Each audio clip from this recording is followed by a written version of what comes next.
Hi, everyone. I hope you can hear me. Please let me know if you can.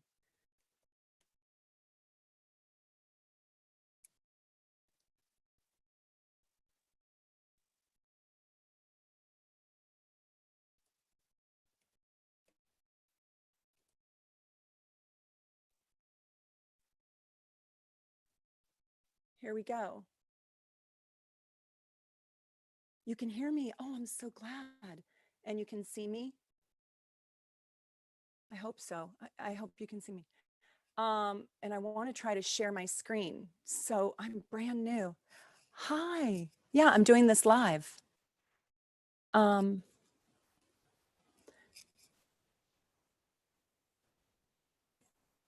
Let's see.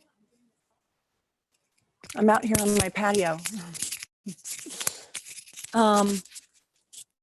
Let's see. Oh, thank you, sister. My sister's on here. How sweet is that? Okay, the only thing I want to do is I want to be able to share my screen. So will you guys let me know?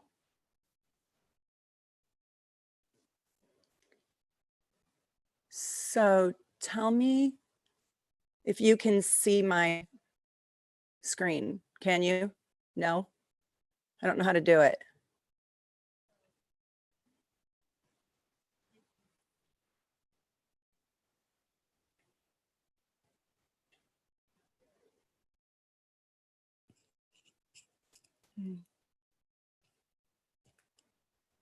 Hi. Here we go again. Hi, I can see you and hear you, but I want you to be able to see my screen and I don't know how to share it. I think I can do this. Hold on 1 second. Oh, I think I figured it out.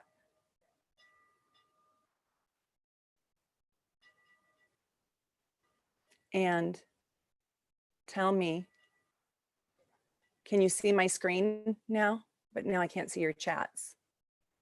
How weird is that?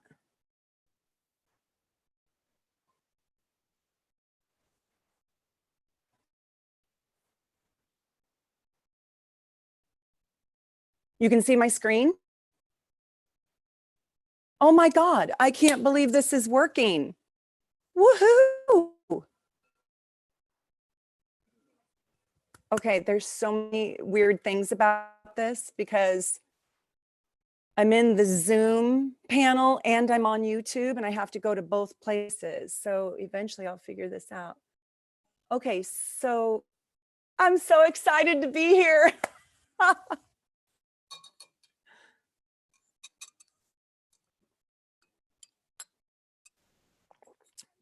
Why is it doing that? Hold on, it's doing weird things to close this out. It's like really bizarre on this end, if you could only see it.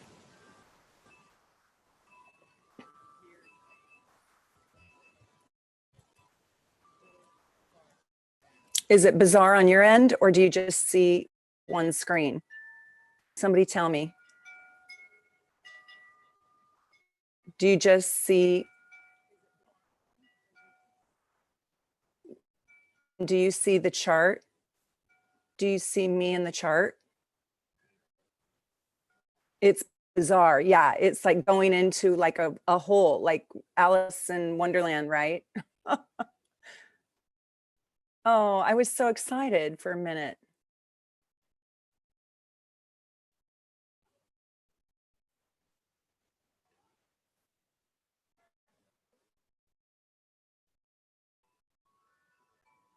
I don't know how to fix it. And I'm the smartest person in my house around technology, which isn't saying a lot. We saw the chart for a second. Yes, now it's good. Okay, we're seeing it again.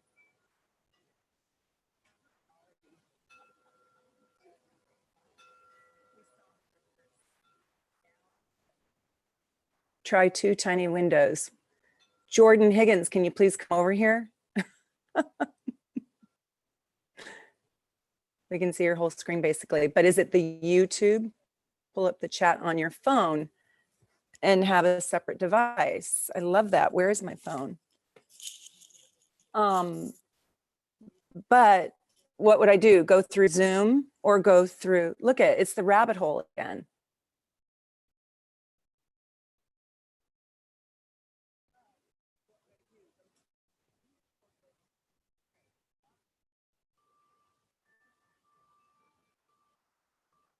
I want to pull up somebody's chart.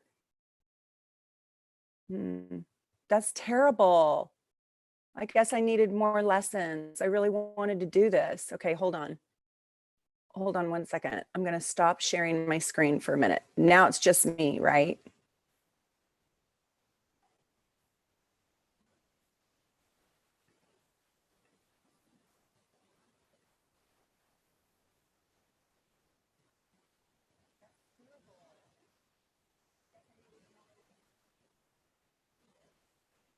Just do. Okay.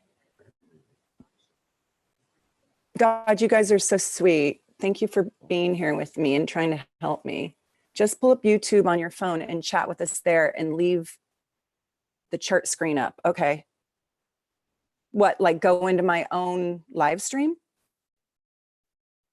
Like, how am I going to do that?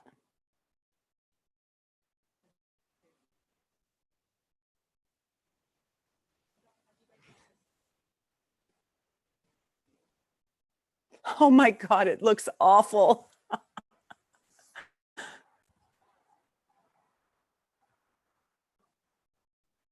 Oh, okay.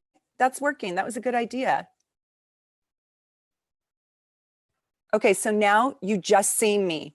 Now let me try to share my screen and go over to just my Zoom.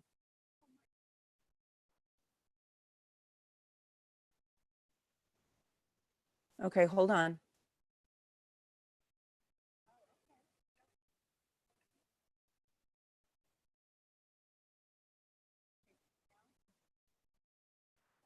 Is it perfect now?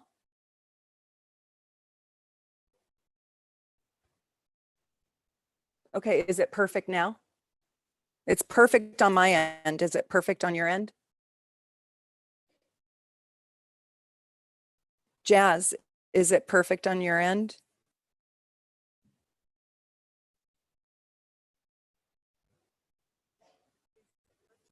Yay! Okay, somebody give me your, okay, who wants to go first?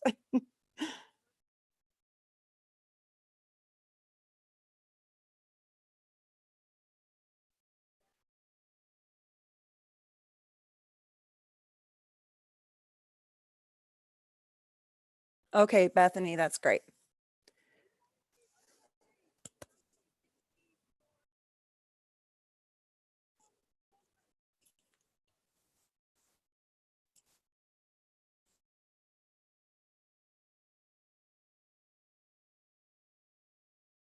Okay, Navina, Memphis, October 11th, 2001 p.m. I'm going to do her, Navina.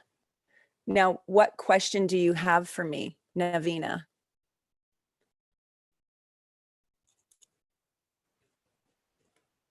October.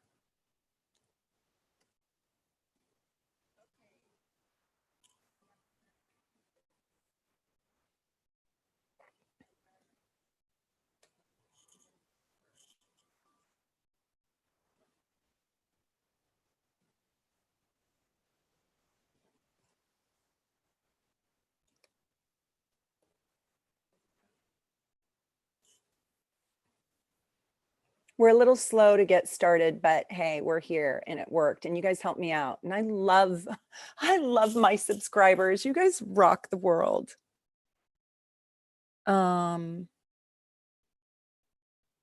What's a good career path? Okay, so you guys, I want you to be able to, I'm looking down because that's where I have my phone, but maybe I'll try to put it up over here.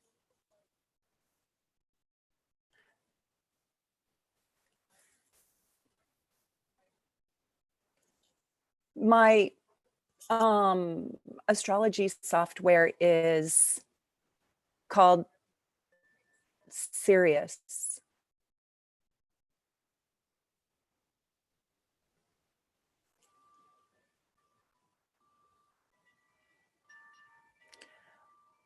Okay, so one thing that I would say a good career path for her is this Capricorn.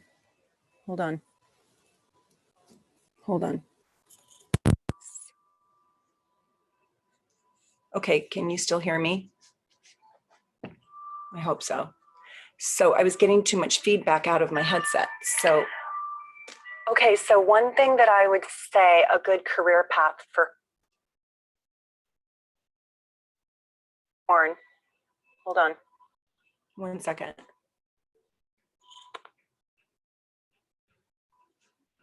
Okay, can you still hear me? So I hope so. So I was getting and anybody who super chats me, I will be so grateful. Okay, so one thing that I would say a good career path. And if you want to super chat me, I will try to put your chart up next. But a good career path for you. This is where we look for the career right here.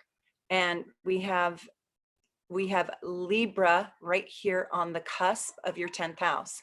And so we have to go look at what the ruling planet, that's Venus, what Venus is doing to understand what kind of career you want to have. And here we see Venus right here. You guys can read the boxes, but I'm just showing you how to read this chart. So Venus is in Scorpio in the 11th house. So that is somehow wanting to transform or work with the truth around groups and organizations and humanity. So let me just see. Oh my gosh, everybody's chatting me. The sound is good now. You probably want to mute the laptop. I love you guys. I love you. Come over to my house. Okay, so we see that with Navina, that she's going to bring transformation to groups or organizations, and probably groups or organizations that advance society somehow. And because it's with Libra, you're going to want to do this with love, beauty, or bringing peace or diplomacy to your work. We also have to realize that you're Capricorn rising. And so we got to go look at your Saturn. And your Saturn is in Gemini in the 5th. So you're really, really good with project management. That Libra up at the top right there, and that Gemini shows me that you're really good at moving a lot of different pieces and people around. You're great at networking. You're great at putting people and pieces together into a very intense system that creates transformation at some level. And you will want to do it with an organization or a company that really has a promise around truthfulness. You're not going to want to work for a greedy corporation, let's say. So also you might really be interested in doing something in forensics, to be honest with you, because you've got your Venus in Scorpio in the 11th. One thing about you is you need people, and people all around you. You have a really great chart. I just hope that you're playing full out and playing to your capacity. Oh, look at you guys. You're so sweet. Okay, let me take this one. I'm going to take Jazz next because she super chatted me. Thank you. And it doesn't have to be a lot of money, you guys. I'm not looking for a ton of cash. Just a little tiny thing to keep the ball rolling is fine. I want to make this affordable for all people. And I want people to be able to understand how to read the chart and how to sort of peel the onion back. So this is going to be Jazz, and she's 418. The super chats also organize it for me so they go straight to the top, so then I don't have to scroll all the way down. 1997. And aren't these charts gorgeous? They really make them easy to read. Oops, sorry. I'm trying to do too many things. Takes just a minute. Thank you for your patience. Also, your birth time needs to be accurate. It needs to be like right on the money, because the ascendant changes every 4 minutes.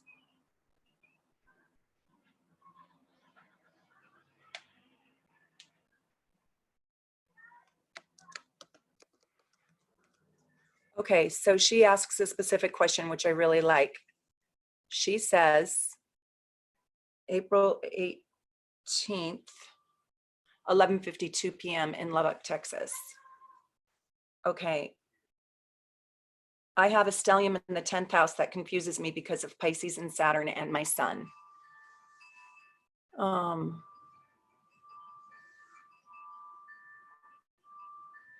Let's look at this. So it takes time.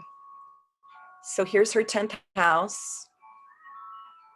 And what question do you want to ask me, Jazz? I mean, what do you want to know about your chart? I know you said you feel confused. I like when you put your super chat up, you put your birth info up, and you give me your question, because now I have her up here.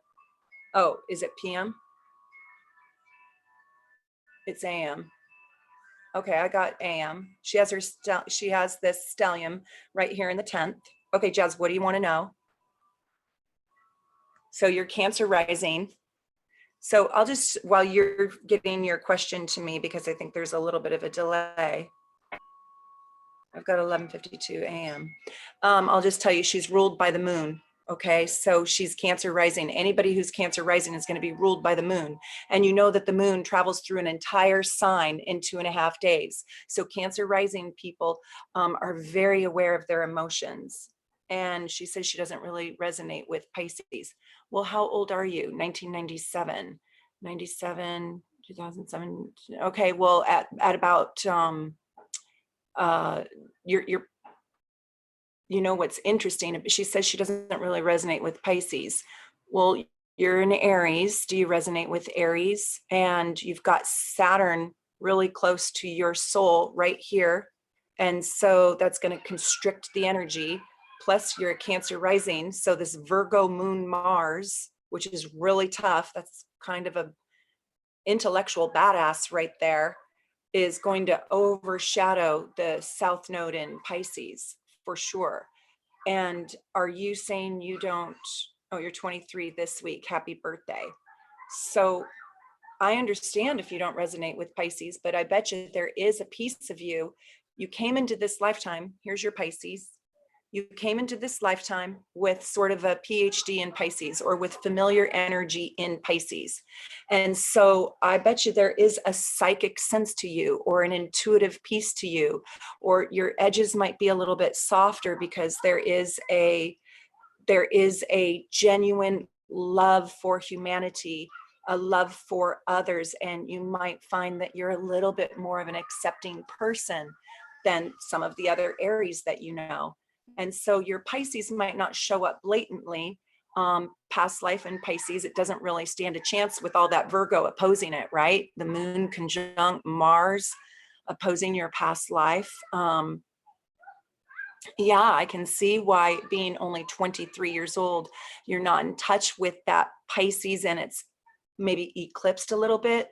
But you watch in time, you'll see that Pisces South Node bubble up. And I recommend, if you are interested in how does that South Node work in your chart in Pisces, go get Jan Spiller's book, Astrology for the Soul. Oh my God, the kids are playing out front. I don't know if you can hear them screaming, of course, during my live chat, my live stream. But go get Jan Spiller's book. It's my favorite book, and it's called Astrology for the Soul. And then go read the chapter on Virgo North Node. And I bet you anything, you will see your Pisces in that. Okay, so I'm going to move on to my next person. I'm going to take, and forgive my typos. Oh my gosh. Hold on. You guys are so sweet. Okay. Tatiana, if you gave me a super chat, if you want to send me a question, that would be great. And I'll pull your chart up when you post a question. So here's Kid. I'm going to do Kid's chart, and he has a technical question. And his question is, I have a semi-technical question about my unaspected second house Jupiter. Not really sure what it means, and I'd like some clarity, but I would love any chart insight. Okay, so that's a great advanced question. And You guys are so stinking smart that you even know the question to ask. So 12/23, 1988. I really need another person here to load these for me, right? So I can talk and do the technical stuff. 1, 2, 3, 4. Born at 1, 2, 3, 4 p.m. in Euclid, Ohio. Here we go. Let's go look at this. Dun, dun, dun. Here's kid. Okay, kid. Wow. Let me see you. Did I do that right? 12/23, 1988. Born at 12:34. Unaspected Jupiter. Okay, so what kid is saying is that this planet at 27 degrees Taurus has no conversation going on with any other planet. And he's right. Kid's right. I'm thinking kid's a guy. It does have connection with Ceres, so I like that. And you should Google that. I don't have a video on that, but Ceres is an asteroid, and she's a very important asteroid. And so you do have an aspect to that, and you even don't have it aspected to your rising sign. So this is what this means. I want you to think about, kid, I want you to think about, imagine that this whole chart was like the ocean, and this Jupiter and everything is interconnected. So we have like this Capricorn up here could be the coral reef. This Pisces here could be the water. This Sagittarius could be, you know, the whales swimming. This could be the food that they eat from the plankton, okay? And this Jupiter is like a raft floating in the ocean, and it's disconnected to everything. It's disconnected to the ocean's universe. But that raft can become a tool in some fashion. However, because it's disconnected and it has no, if you will, conduit to the other components, to the other energies, what you need to find is either another person that has a 20-degree Taurus energy about them, or even an animal, or go out into nature, everything that Taurus means, so you can sort of manually attach to that energy. So that energy is hard to access. It's like being in a room without a door, and you can still access Taurus in Jupiter in the second house. It just isn't going to come to you with great ease. And what that is a magnificent amount of money and a magnificent amount of self-confidence and self-esteem. So with Taurus in the second house, we're looking at your finances. We're looking at how you can create opportunity for yourself and abundance and optimism and deep self-worth. Now, all of that, all those themes don't have a conduit. They are an entity on their own and by themselves. And so it takes a little bit of effort and a little bit of work for you to tap into your gargantuan amount of money, or building or developing your gargantuan amount of self-esteem. And when I say gargantuan, the reason why it's gargantuan is because it's Jupiter there. So it's no small thing. If I was to have an unaspected planet, I would like it to be Jupiter, because Jupiter is so big. It's like you've got a chance at it. It's not really hiding. I hope this helps. It's hard to have an unaspected planet. It's hard because it feels alien or foreign or hard to reach. And so it's sort of like the plant is not going to water itself, and there is no rain. You got to go get your butt in there, get the water and bring it out to water the plant. But you can do it. It's just on manual, and it's like it doesn't receive an easy bonus of friendship, if you will. So your self-esteem, I'm sure you've got Aries right here, Aries, and you have Mars and Aries on the ascendant. So I'm sure there's a great deal of motivation and passion inside of you. I can tell you're also very hardworking. I just want you to get paid your rightful amount of money, because this might make you feel a little bit inhibited to ask for your rightful amount of money, especially with a Virgo South Node in the 6th house. So don't shortchange yourself around what you're worth, right? Because you don't have a lot of assistance with it. And not only that, you were born under a full moon, so you might not have gotten your emotional needs met or your confidence from your primary caretaker, your parent. So I hope that helps. I'd love your feedback. Okay. Oh my gosh, look at you guys. You are so nice. There's Joe. Joe, how sweet of you. Are you going to ask a question? You want me to do your chart? You're so cute. What do you want to know? If you leave me a question on here, I'll do it for you. Let's see. Yeah, I'm going to be doing these. Now I'm going to be better. Next time it's going to be better because I'm going to be up and rocking and rolling. Let me just see. Okay, here's Susan Valencia. How cute are you? You just super chatted me. Are you guys just super chatting me for fun, or do you want me to pull your chart up and say something about it? Susan, type in, chat me what your question is. Okay, Cameron, I'll go to Cameron and I'll do it for you because you super chatted me. And thank you. Mwah, I love you. She's a dear friend, lives in my heart all the time. Okay, I'll do Cameron for this. Do you have any insight on how to best make my North Node and Ascendant work together? I love it. Look at all these Aries today. Okay, let's put Cameron up here. And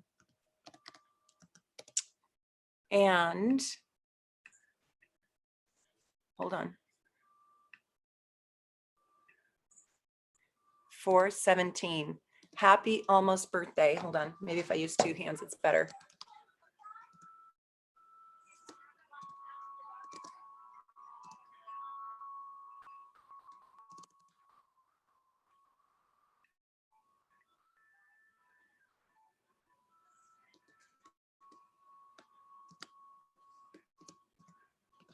Takes a little time. Now you guys can see all my challenges.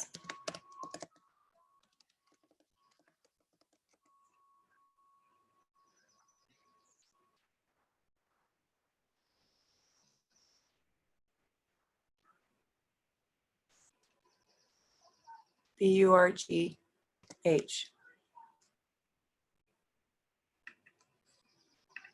Okay, here's Cameron. Okay, so his question is how to make his North Node, and you know your North Node is your North Star, it's your beacon, it's where you're headed, and after 36 years old, this North Node will start to find it will find, you know, you will find it, but it will also find you. So, let me just see something. He wants to know how to make his North Node and his Ascendant work well together. Yeah, that's really challenging because, so this is Leo in the South. The South Node is in Leo and his North Node is in the 7th house in Aquarius. And you get a little bit of assistance from this Mars in Aquarius. I like that. And yet we have to realize that when you're a Leo rising, just like Cancer risings, the moon is your chart ruler. When you're a Leo rising, the sun is your chart ruler. So this sun, I like this. This sun in fire sign Aries really likes having a Leo ascendant. And it's very easy for you probably to do Leo energy. I would imagine you're probably very charming and gregarious and kind of at ease with yourself. And yet you got dealt your Capricorn moon with Saturn on it. So it's not 100% that way, but oftentimes you really can sort of dress yourself up in that Leo fashion. What is interesting is, think about this, okay? I'm going to give you one little great cheat sheet about your chart. Your North Node, where you're headed to go, Aquarius, that's an Aquarian, embracing an Aquarian energy with Libra issues. So we'll pull those two things apart in a minute. But look at how much help you get from your Mars in Aquarius. And you only have your rising sign in Leo. So you do have help here. And you know what's beautiful about your Mars, it's one of the best things in your chart. Your Mars at 27 degrees is in perfect harmony, sextile with your 27 degrees Aries sun. So I know this energy right here is easy for you to do. Can you see me? God, I hope you can see me. That this is easy for you to do. So this Mars energy with this Aries, and so what's going to happen is this North Node energy is just going to bleed into the Mars in Aquarius. So what I would say to you, and also your North Node likes your Sun as well. So your soul is going to naturally, it's going to naturally be at ease with your rising sign, right? Because Aries fire likes Leo fire, and it's going to be naturally in ease with your North Node, because you know that Aries fire likes Aquarius air. So you have to realize that your conduit isn't going to go necessarily from Leo to Aquarius. It's going to go Aquarius to Aries and Aries to Leo.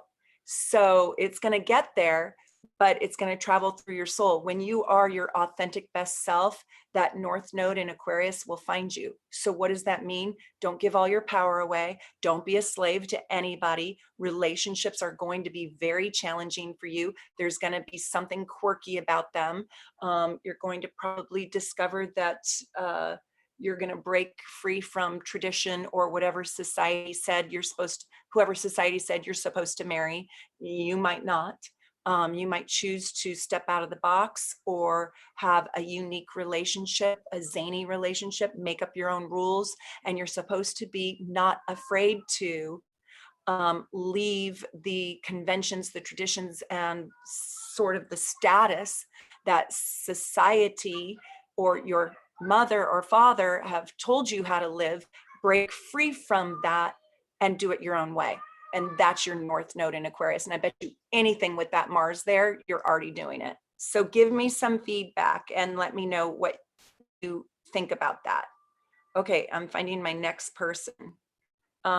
Here's Meredith. I'm going to do Meredith. Yeah, give me a little feedback. I want to know, because people really learn from maybe me sharing with you what I see, but with your, with your feedback, with your confirmation. Okay, so Meredith, she is born on June 15th, 1992 at 4:59 a.m. And she's born in Galway, Ireland. Oh my gosh, are you there right now? Are you watching me from Ireland? Let's trade places for a day. Do you want to? I'll go and do your job in the green pastures and you do mine. Okay, June 15th, 1992, 4:59 a.m. Now let me see. Did my super chat send? Yes, but what is your question? Oh my God. I've got to scroll through all these and find her question. Ah, here it is.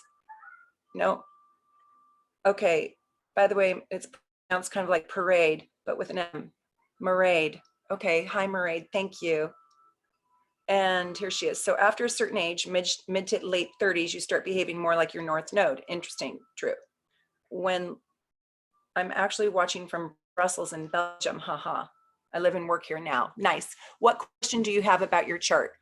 I can just tell you a couple really interesting things that I see. If you want me to do that, I can do that. If you just, when you super chat me, let me know what you want me to look at. If there's a specific technical question that you have, I want to answer it for you to help you. Her question is, why do I always feel so conflicted when it comes to love and relationships? Is that not the most beautiful question in the world for this frickin' chart?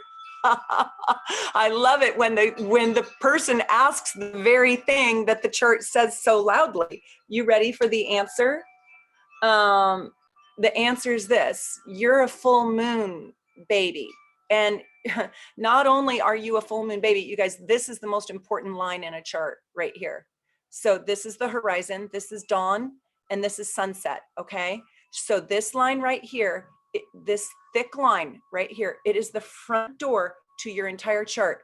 And then we read the chart starting here, that's the front door, and we go around all the way here, and then this is the back door. This is the front door, this is the back door. And I understand it's the back of the front door, right? But over here is your house, seventh house of marriage, of other people, of relationships. So not only do you have your sun in Gemini, by the way, with a Gemini rising, so there, you don't wear a mask. What you see is what you get with you. Zero mask. And you're born on a full moon, right? And it's at 24 degrees and 23 degrees. So this is a very tight full moon. I mean, this full moon was so precisely on your sun sign that night that you were born, or that morning that you were born, I should say. And look where the full moon lands, in your house of marriage and other relationships. So wherever you have an opposition in your chart, it's what you don't get easily. It's what is your hardest challenge in life. It's what isn't automatically integrated. So what's not integrated for you? Your head and your heart. You have to work a little bit harder to integrate those two things, because what your head wants, your heart says, nah, I want something different. What your heart feels, your head tries to talk you out of it. And where is this showing up in your chart? In your house of self, the first house, opposing your house of relationships or marriage. So yeah, it's conflict. And you're, what I would say, did you watch my last video? God, I hope you watched my last video where I talk about the best combinations and the best pairings. And I talk about oppositions. If you didn't, just go on my YouTube channel. It's the last video. I just posted it on Sunday, yesterday at 9:30 in the morning. And it's called Best Astrological Matchups. But really and truly go watch that whole thing, and because it's going to help you with this. But Meredith, what I want to say is this. It's where your karmic lessons are. It's where you're supposed to grow yourself. It is an advanced placement on Earth School. You're taking the advanced placement courses on Earth School on that subject matter. So if it wasn't hard, I would be wondering what the heck you were doing, because these are opposite energies to integrate. But let me tell you one really cool thing that I didn't even get to mention in my video. And that is out of all of the oppositions, okay, we've got Scorpio and Taurus, and we have Libra and Aries, we have Pisces and Virgo. I honestly love the Sagittarius Gemini opposition. And I think that they are the easiest opposition out of all the oppositions. And I feel like sometimes they don't even feel like an opposition. They don't feel as painful or as cutting. And I think it's because both those signs are extraordinarily playful. Both those signs are, they respect education. They're the student teacher axis of the zodiac. So they want to learn, they want to grow. And both those signs are very childlike and funny and comical, and they have a sense of humor, and they're adaptable and flexible. So I think that's a good combination to have. Yes, you were. Okay, I love that. Let me see who else I got up here on my super chats. I don't want to skip over anybody. Hold on one second. Here, we're going to do this. Hold on. Okay, I did Cameron. Here's Tatiana's spiritual toolbox. Yes, 12th house. What is it with my Venus and Scorpio? I don't seem to find love that is healthy, and it's in opposition to Chiron. Okay, so you guys, let's go look at this question and erect her chart. She's from Bogota. So this is Tatiana, and she wants to know what the heck is up with Tatiana. I'm going to use two hands. One second. You guys are all so patient. Thank you. 918.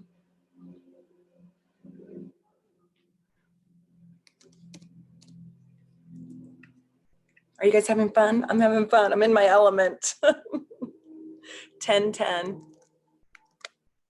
10:10 a.m. And let's go look at her. Did I spell it wrong? There we go. Okay. Let's go look at her. Tatiana, it's your turn, so you can talk to me.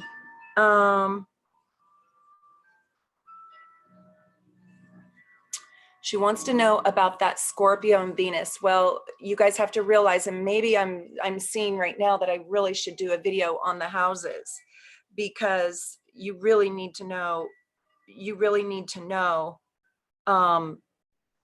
where you need to know not just that the Venus is in Scorpio, but you need to know what it means to be in the 12th house.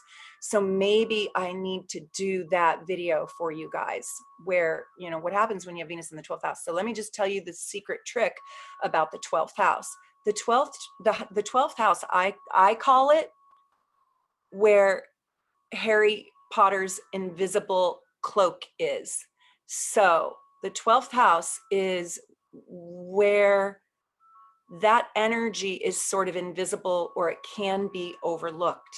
It also, the 12th house is secluded energy. It's hospitals and prisons, and it's the dungeon and the tower in the, you know, when you were sent to the tower. And so it's very hard for planets to shine when they're in the 12th house. So having Venus there and in Scorpio, your love is very intense and very, very deep. Scorpios always attract their wound, especially when it's in Venus.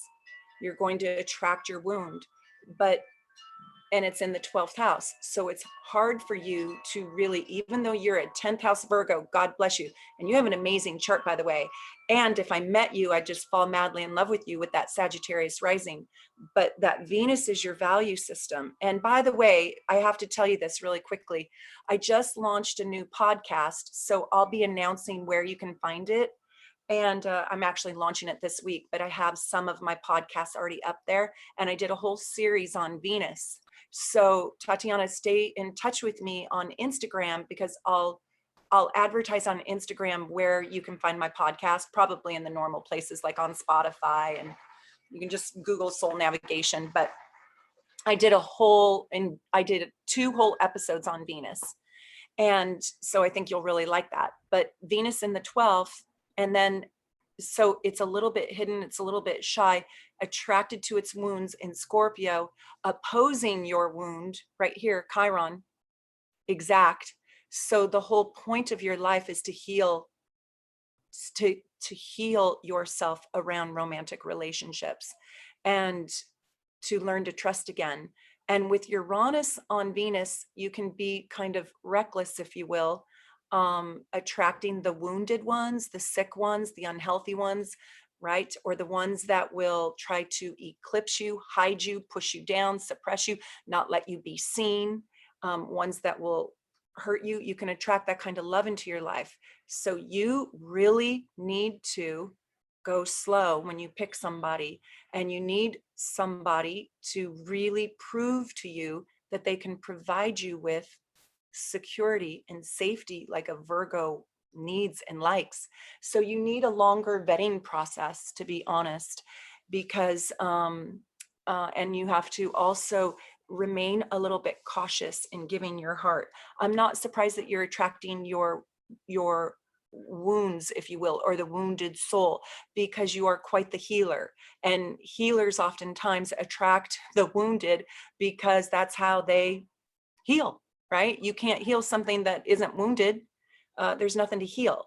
So there's a little bit of an aphrodisiac for you in attracting the fixer-upper. Not really, but kind of. And so you really have to be willing to merge with somebody romantically who isn't going to provide you with the aphrodisiac of fixing them up. It's like there's that work on other people to fix up, but not your primary partner. And you have your Mars at 29 degrees Libra. So honestly, you should have a private reading with me, because your chart is really, really complex. and it's powerful. How do I heal? I've done everything to heal. Okay, what I mean by heal is the next time you feel attracted to somebody, whether it's sexual or not sexual. So I just mean attraction, like, oh, I like you, I want to be your friend. That to I want to date you, to I want to get married to you, to I want you, when I say to heal, I would like for you to make that process go really slow for yourself. So you can, like I said, make the vetting process a little bit longer, and to kind of not believe everything they show you. They kind of have to prove it to you over time. So what I'm saying about healing is healing yourself inside relationship by choosing not just a person who likes you, but choosing somebody who is a mutual equal to you, not somebody that you have to fix up, and not getting so attached that you can't walk away if, you know, in 3 months time, all their baggage is revealed that they really do need fixing up. You got to be really tough and strong. Like I know you are with that Mercury conjunct Sun in the 10th house. I hope that gives you a little bit of help. I'm not surprised that you're struggling with that at all, because it's all over. Yes, I want you to get a reading because it's a big conversation. Okay, let's just see, who do I have? Let's do Jordan. And 3/19/2000, Perth, Australia. Okay, Jordan Higgins. Jordan Higgins. 3/19/2000. And at 3:15 a.m. 3:15 a.m. in Perth, Australia. I love that you guys are everywhere. Belgium, Australia, Ireland. So fun for me. 3/19/2000.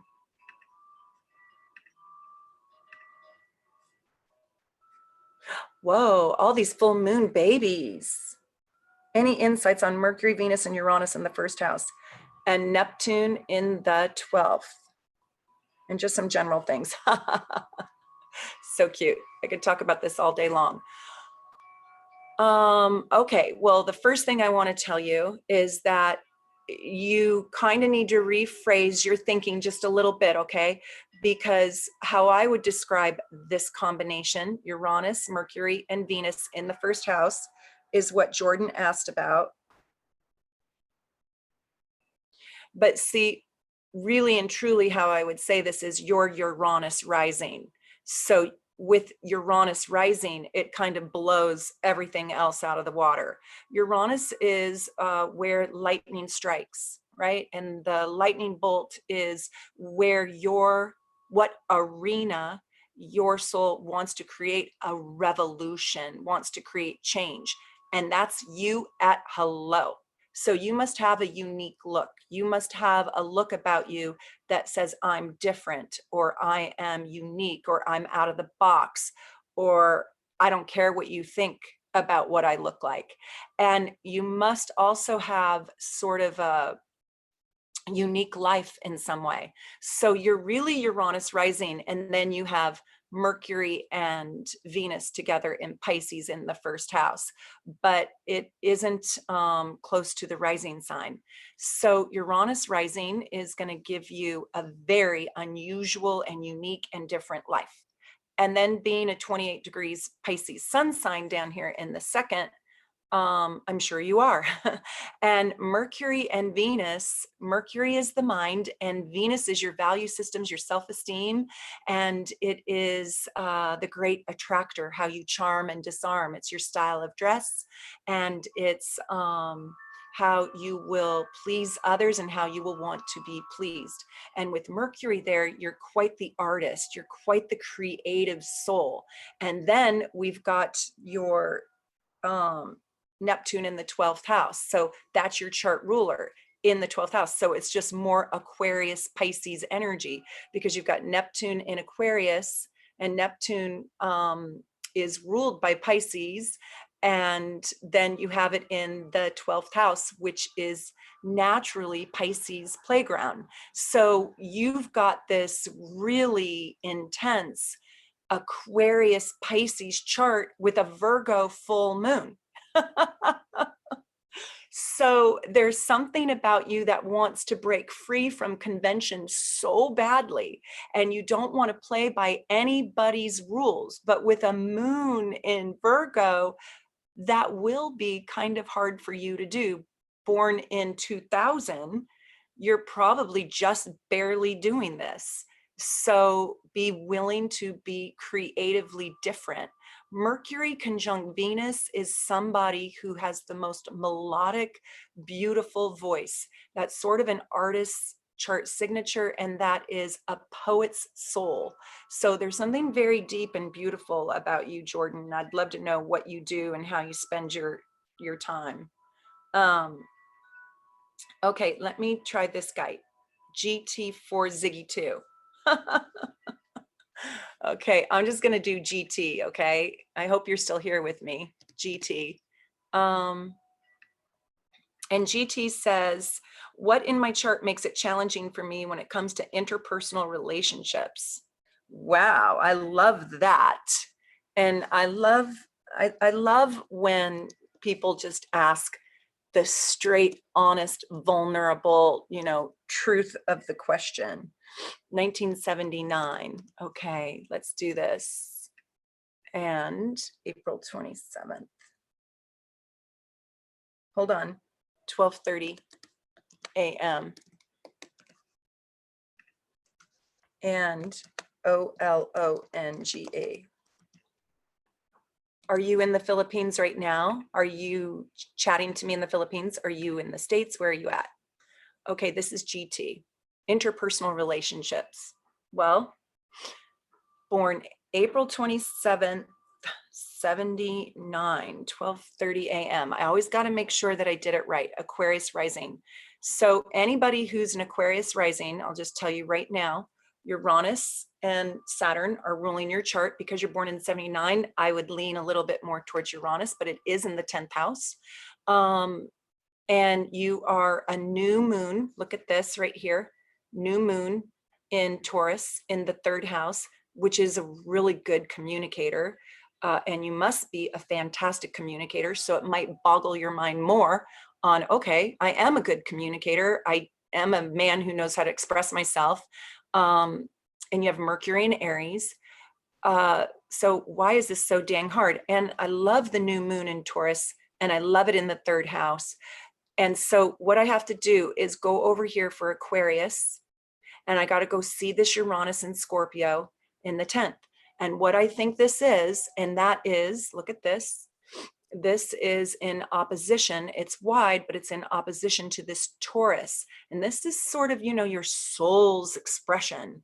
So this planet is opposing that. And this planet, Uranus, is the ruler of how you approach life. So I think it's a little bit more around the lines of you with that Scorpio and that Aquarius and that new moon energy, and then the Aries, Mars and Venus in Aries. I'm going to be honest with you. There's a part of you that can do very little BS. And you really are going to command or demand inside your speech and your language that if people are going to play with you, they need to keep it very real and be very direct. And they're going to need to be able to handle your very realness and your directness, because you don't have time for a whole lot of BS, mind games, BS, fake friends, fake relationships, lying, cheating, stealing. No, there's a zero tolerance with Scorpio, Taurus, Aries, and Aquarius for that. So there's a fixed quality to you where it's a little bit like they have to kind of play at your level to keep your interest. And not a lot of people want to do that. So think about, you are really good at relationships, to tell you the truth. When you're dealing with healthy enough people, who want it real. And so you have to think about quality over quantity, and I'm sure you already are, but I would love for you to talk to me about that. Oh, here you are. I'm direct and blunt a lot of the times. I don't put up with BS, right? I can talk your ears off. Yep, that's the Gemini. That's the third house. That's why I knew you could communicate well. And I live in Los Angeles. It's forming an emotional it's forming an emotional connection and attachment that I have issues. Okay, so the thing is this: you are ferociously independent. The other thing you're not going to deal well with is somebody who's needy, clingy, or glommy, or somebody who doesn't trust you, or somebody who needs too much of you. There's an independence in you. This Uranus in Scorpio is demanding that you have a partner that trusts you, that you have a partner that allows you to go out into the world and build your own identity and not be threatened by it. And that's another reason why you'd be like, get out of here. I can't deal with all your needs. It'd be too much. Although I know deep down inside with that Pisces South Node right here, that you're a very kind soul and you mean well. And, God, if my town was flooding and you drove by, you'd give me the shirt off your back and put me into your boat and float me down the river. Like, you would help anybody in need. And there's such a deep love, and you probably can connect with the masses in a way, but the interpersonal relationship is really hard. And that's actually some of the work that you came here to do. Let me show you why. Okay, I'm going to show you two things why. And then you need to do two things with me. One, you got to come to my next happy hour. I sold it out for this Saturday night. I can't believe it. I sold it out in a night. I mean, I'm so flattered and I'm so honored, and I can't wait to do it. But I'm going to do another one, and we're going to be able to go a little bit deeper into the charts. Or you should just, save up and do a private reading with me and jump on my calendar, because your chart is really fascinating. And so are you, I'm sure. But and you've got to go watch my The Madness and Genius of Aquarius Rising. It's a really good video. I'm proud of that video, and I got a lot of positive comments on it. But these are Aquarius is the lone wolf of the zodiac. But what are you here to learn? Oh my God, 0 degrees. Anytime you get a 0 degrees in Jupiter, Leo Jupiter, anytime you get a 0 degrees, this thing is saying, look at me, look at me, look at me. I'm exaggerated. I'm exaggerated. So Jupiter and Leo right here on the cusp of, it's only 4 degrees away, on the cusp of your house of relationships, and your North Star, what you're preparing for, is in the house of deep, deep, deep intimacy. It's the 8th house, which is Scorpio's house. I know you have it in Virgo, but please, everybody, tell me if you're following me. Tell me if you're following me. I want to know if you guys are at this level. But this North Node in Virgo in the 8th house is asking you, when you do have the ability to discern, that's one thing that you have to cultivate. You have to know the difference between average, good, great, fantastic, and phenomenal. And you have to know the little markers between that. It's not all great, right?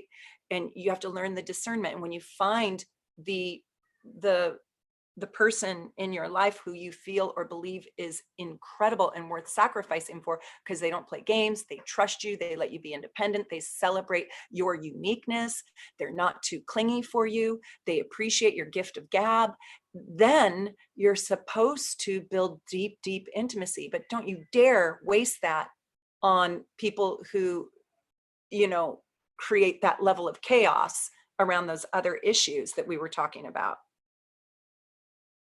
Are you still there? Are you guys still here? Because my chat stopped. Somebody chat me. And I think there's a little bit of a delay, but I hope that helps. And your chart is fantastic. It's really interesting to read. Okay, let's see if we got anybody else. And then, do we have anybody else? Does Susan want to ask a question? I think I got my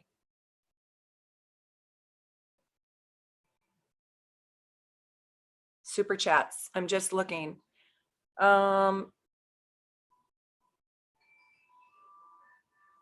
Okay, hold on.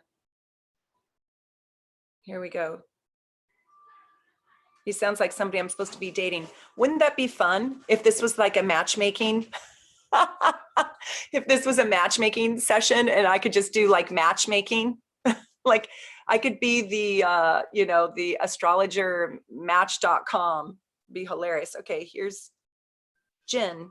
Oh, and he was born in Bulgaria. Okay.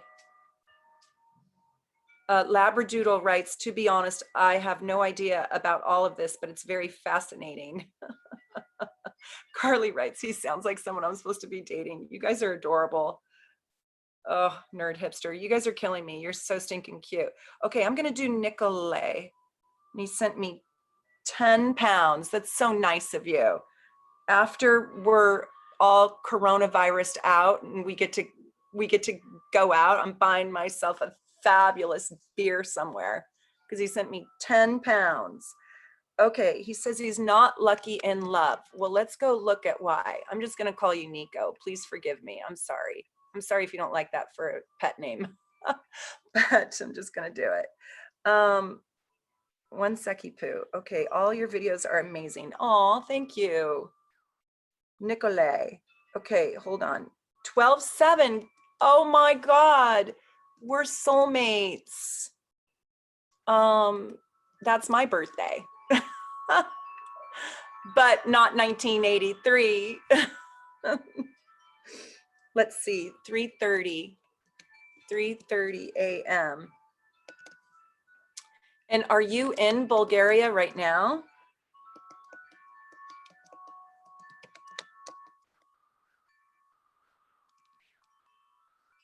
Are you in Bulgaria right now? How am I going to find you? Oh my God. Did I spell it wrong? Bulga. Is it this one? Is it this one? Which one is it? Oh my God, I could make a big mistake. Oh, I think it's this one. He's in the UK. Which one is it? It's not Colombia. Is it this one? No.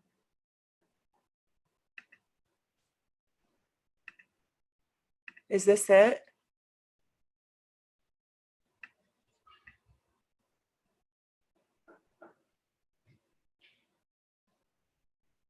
Bonus Gen UK.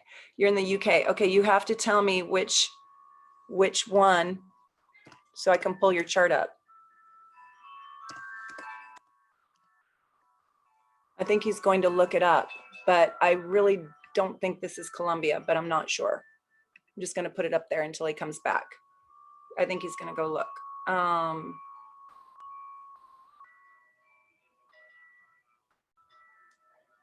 Okay, so in the meantime, I'll go do Jennifer. So Jennifer, what is your question? Can you please write me your question, Jennifer? And it's Jennifer Vinson. And let's see, 521. And if you want to super chat me, I will put your chart up too. And if not, that's okay too. It's just showing the love. It's just showing the love. I'm so grateful. You have no idea. And I love sharing this with you. I love helping you learn how to read your chart. She's living in Hawaii, but from Brooklyn. Thank God you're not in Brooklyn right now, girl. Right?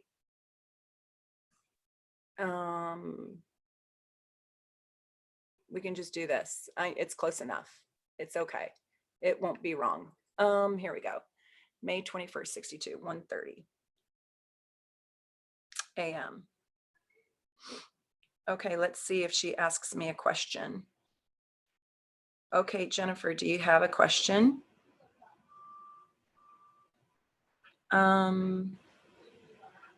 She doesn't ask a question, so I don't know what she wants me to look at, but I can just talk about what stands out in her chart. And right here, right here. Okay, let's just see. Hold on. Oh God, don't let my phone die now. I got 20%. So she's a 29-degree Taurus. Remember, you guys, I said anytime you're born on the 29th degree, you've come into a lifetime that is, you know, she's born on the very last day of Taurus. And somebody wrote me today and they asked, you know, I'm on the cusp, I'm a Leo Cancer cusp, you know, and I'm on the day it changes. And so I don't really believe in cusps. You either are a 29-degree Leo or you're a 0-degree Cancer. You're either a 29-degree Cancer or a 0-degree Leo, but you're not both. And you might have both energies in you because Venus never goes more than 45 degrees away from the sun. And Mercury is always either in your sun sign or it's in the sign before you or after you. And so you probably have, you know, if you are the 29th degree right here, you probably have a lot of Gemini planets, and bingo, she does. These are little asteroids. I should have probably taken them out for today, but I didn't.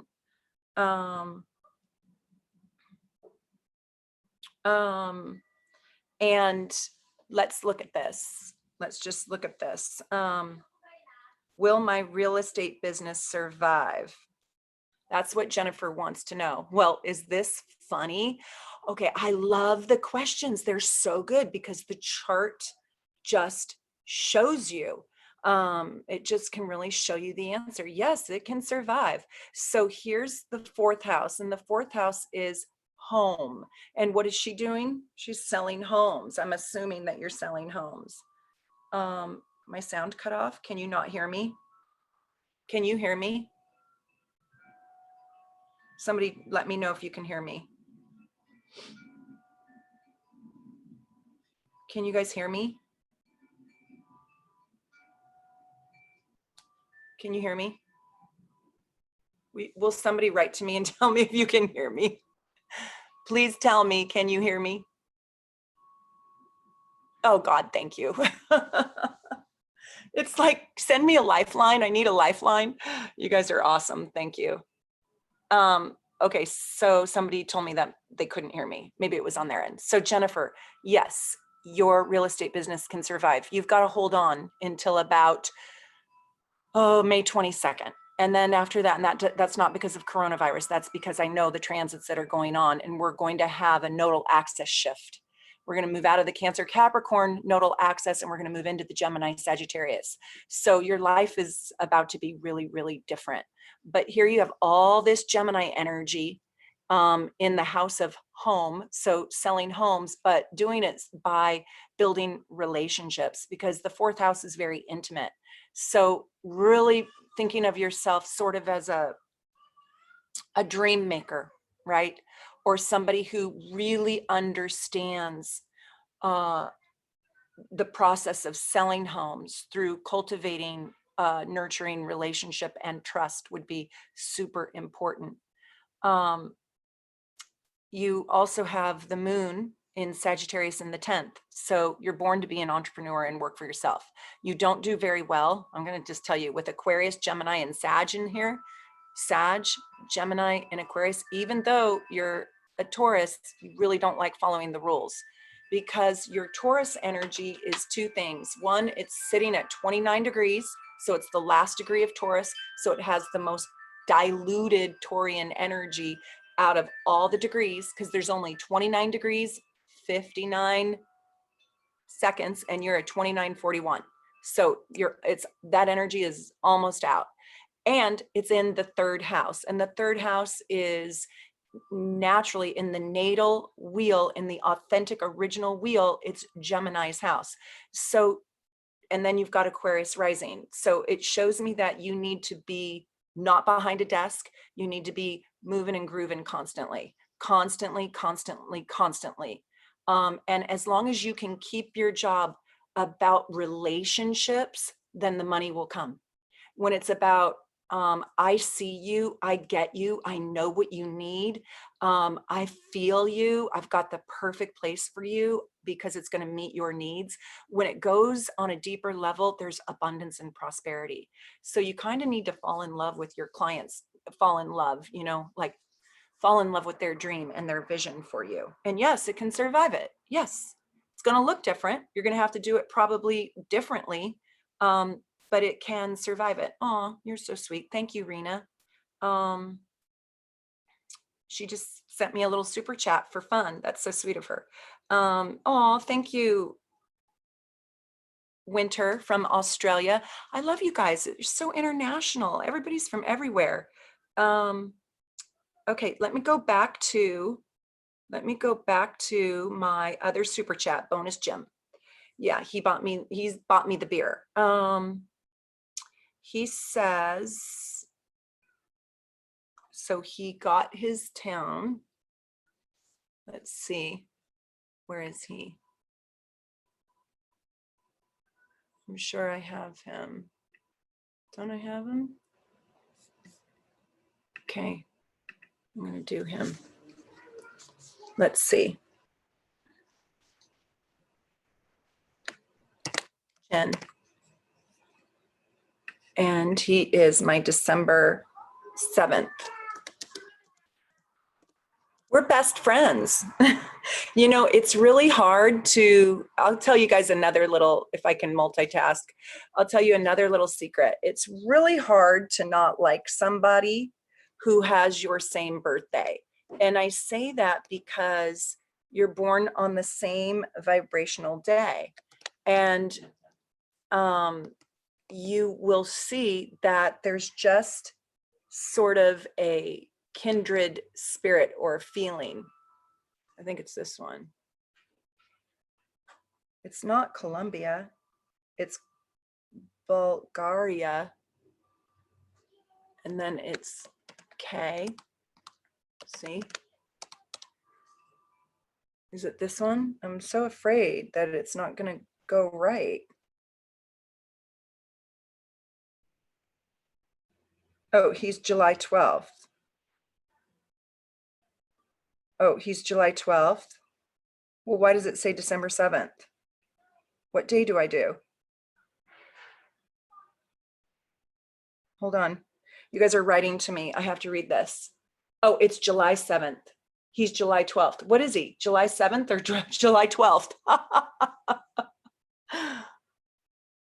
He's European date stamps. Oh, God, that's hilarious. Okay, so Jesus, thank you. You guys are saving me. Okay, so July, is it 12/7? So it's July 7. Oh my God, July 7. Jordan. Forgive me, I cannot help myself. You know, one time a person ordered all these reports and I did them, of course, like in, you know, American Date. And then, oh, what do you know? They lived, I don't know where, and they were all inverted and I had to redo everything. And I was just like, oh, crazy. Bonus gin. I did gin, like gin and tonic. I must need one instead of JIN. So forgive me. So does this look right? 3:30 a.m. No, it's July 12th. Forgive me. I'm just talking too much. Forgive my sloppy personality. Okay, here we go. 7/12/83. It's a miracle. Oh my God, here we go. You guys are so cute. Thanks for not hating me. At least everybody has a sense of humor on here. I don't know how fun this will be for anybody to watch it in replay, but he says that town. Oh, okay, hold on. Let me do this. Hold on, I got to edit this. I'm determined to get it right because he's just so patient. And Okay, hold on. Hold on.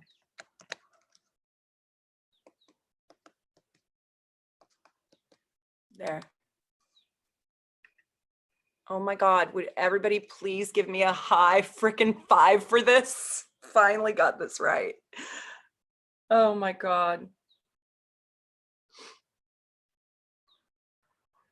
Oh. Okay, bonus Jen. Here we go. Dun, dun, dun. You have a fabulous chart.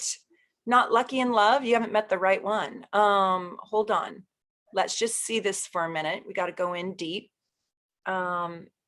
So Gemini rising.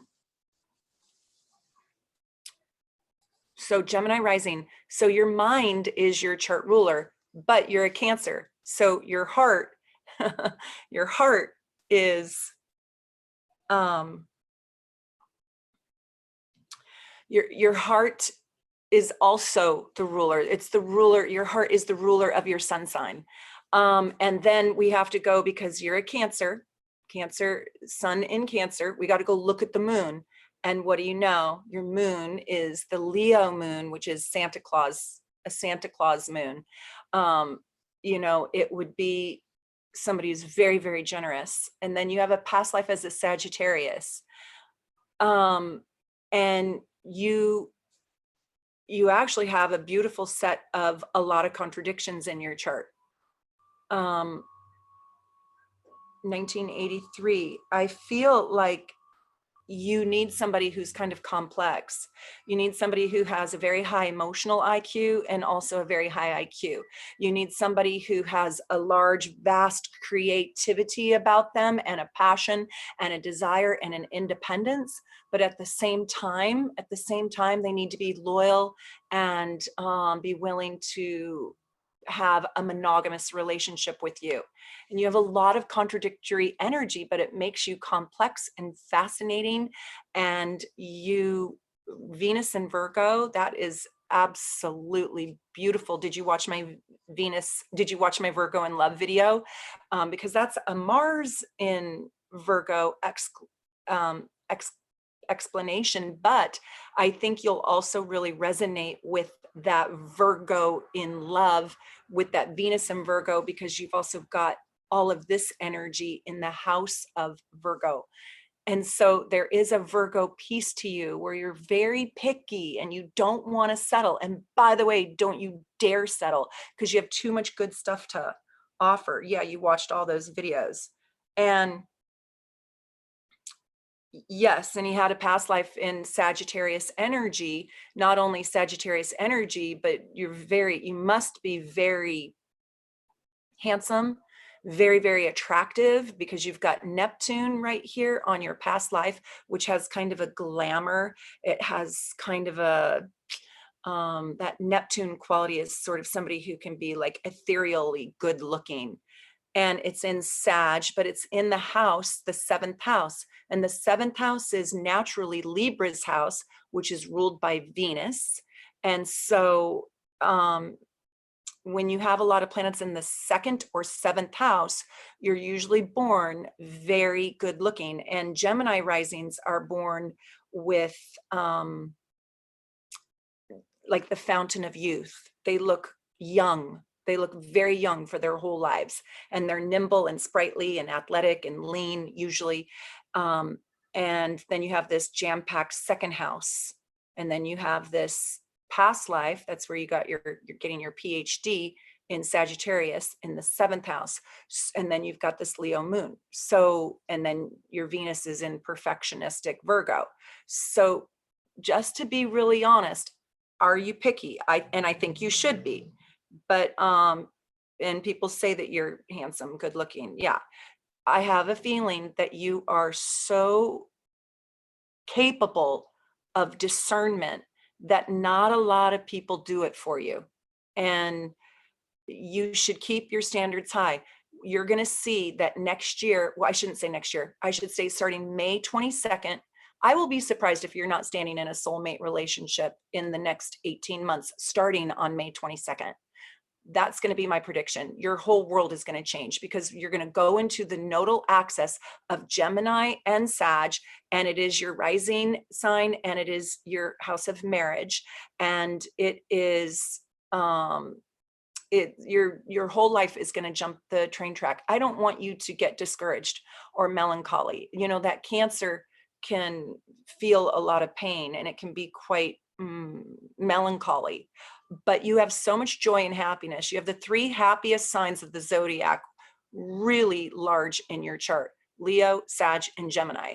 I mean, that's laughter, and then even more laughter. So this is not the time to get discouraged, not when we're going to have that nodal axis flip from Capricorn, Cancer to Gemini, Sag, because your whole entire life, like your destiny, is going to reveal itself to you coming up.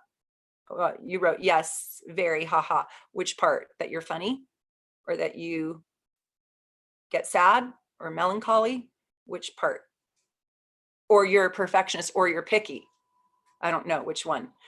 Okay, let's go to Elena Rose, born August 10th. Let's bring in our Leo. Here we go. Ellen, are you guys bored yet? I could do this all day. Oh my gosh. But at some point I have to feed my family, right? I'm the cook in the family. Isn't that funny? August 10th. August 10th, 1989. Let's go look at this, Leo. Hopefully I'm better than the news. whatever is on the news, hopefully this is more interesting. I watch the news every day, but God, I'm getting really tired of all the sadness. It's really, really hard. Here we go. You ready? August 10th, 1989, 4:05 a.m. in Vegas. Second house sun. So she's Cancer rising, second house sun. This is from Elena. Do I say Elena or Elena? Love your videos. By the way, you're amazing. Cute. Don't you love it when the Leo shines the love on you, because they give you a whole bunch of extra G's at the end of amazing. My question is, can you just read me my chart? I would like to know more about it. Yes, I can. Oh, okay. Thank you, remaining embers. I will go look up. I must be missing people. So after this chart, I'm going to take a minute to go scroll up, because I guess I'm missing some people and I don't like doing that. Elena Rose, she's so cute. Okay, let me tell you what you need to do. You need to know, and take some notes, that you are a Cancer rising, that you are a second house sun. You come into this lifetime with your South Node on your sun, which tells me you're repeating the lessons in this lifetime because you didn't like how they turned out. And they were on the subject, and they will be on the subject in this repeated lifetime, of money, self-esteem, self-worth, your resources, your food, your relationship to food. And so these are the arenas in which you are being asked to really get it right in this lifetime. You know, working on self-worth and self-esteem, and working on earning your own money and not being dependent on another. Also working on taking risks and not playing life so safe. The second house is safe, but Leo likes to take the risks. So being willing to take risks, to being willing to take big enough or risks more often to be able to attract to yourself that which is worth you. Also, really connecting with others. Your North Node right here, this is very interesting. Your North Node is telling me that you in this lifetime really need to get independent. Cancer rising, Leo South Node in the second, that is somebody who could easily find themselves in codependent relationships, or has a hard time with saying goodbyes, has a hard time leaving unhealthy relationships and staying in relationships, friendships even, longer than they should. They should learn how to cut ties and become very, very independent, and also learn how to be intimate with self, learning how to be intimate with self and falling in love with you. So that is really your life lesson. But I really want you to watch my Leo videos, big time. Leo plays an extraordinarily large role in your life because it's your south node on your sun. So if you're a south node sun person, it's very hard for you to get away from, this is sort of like getting away from your own self, and you got to go develop this Aquarius energy. So go watch all my Aquarius videos. I've got 3 of them. And that is the energy that you're here to learn. And it's going to be very foreign for you, you know, not caring what anybody thinks, creating a rebellious revolution, breaking free from those who want to control you or set the rules, creating your own rules and having the guts to play by them. Really hard for Virgo, Leo to do, and Cancer and Capricorn. So you have a big mission in this lifetime to really get autonomous and independent and to count on no one. Yeah. So that's big. Okay, let's see. I got to just look at these since my friend, I don't know who that was, but my fun friend, I think it was Jazz or somebody. I'll go to see who else I got here. Okay, I've got Bia and Kristen. Wow, I got lots to do. And Death Before. And did I do remaining numbers? No. And then I'll do Pick Per. And how sweet are you guys? Okay, and then I think I'm good for that. Okay. Okay, let me do, I'm not in order. I'm just gonna do this because it's easy for me. I'm gonna do Pick Per right now. So easy, and she wants me to look at her money aspects. So Pick Per. And she is 2-9. I hope, yeah, this is American style, 2-9. I don't want to mess that up again. 2-9, 1965. And Lowell, Mass. Wait, 12:50 p.m. You know, there is no bad chart, by the way. I just want to tell you that. There is no bad chart. There are challenging charts, and there's challenging energies, but I find that we develop our best selves usually out of those challenged aspects. 12:50 p.m.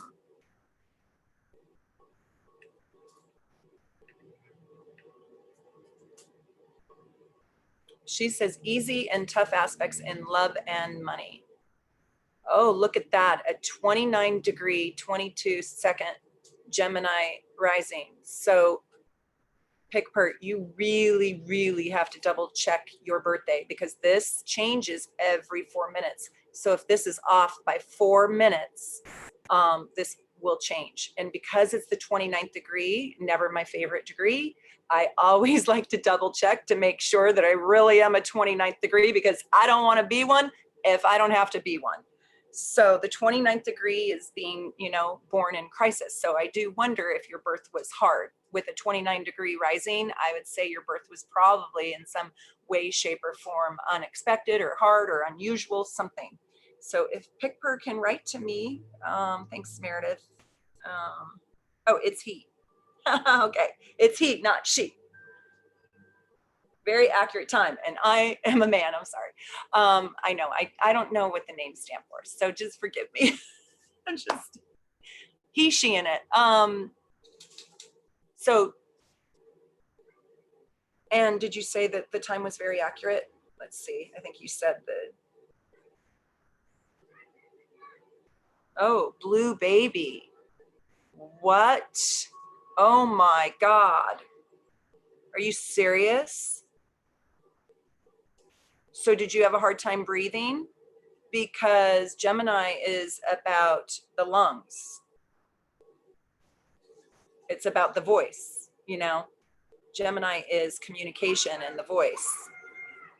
Blue baby not breathing when born. Yeah. Is that accurate? Wow. You guys, I told you that 29th degree. Astrology really blows me away. And here I am just rambling, and then something like that stops me dead in the tracks, right? Because if you think about that, and you think about being the mom, I mean, like the fear and the sadness. And wow, he had a blood transfusion at birth. So that 29th degree, probably that time is probably accurate. Aw, makes my heart feel, you know, it's hard. It's easy to just ramble off and just start talking about stuff. And then when a chart, you know, the chart tells the story of your life. And so you have to remember that you're standing in somebody's life when you're reading a chart, and you're opening them up and you're seeing their sort of secret code or their language. Right here, having a 9th house sun, I love that. That it shows me that there is a happiness in your life. And with Gemini rising, even though it's 29 degrees, you must be a very bright person, because Mercury in Aquarius, very high octave of the mindset, the mental processor is a fast processor, and it is advanced in some way. It's a person who's willing to have futuristic thoughts or thinking to help improve the world. And you probably are a very cerebral person. You're probably very much in your mind.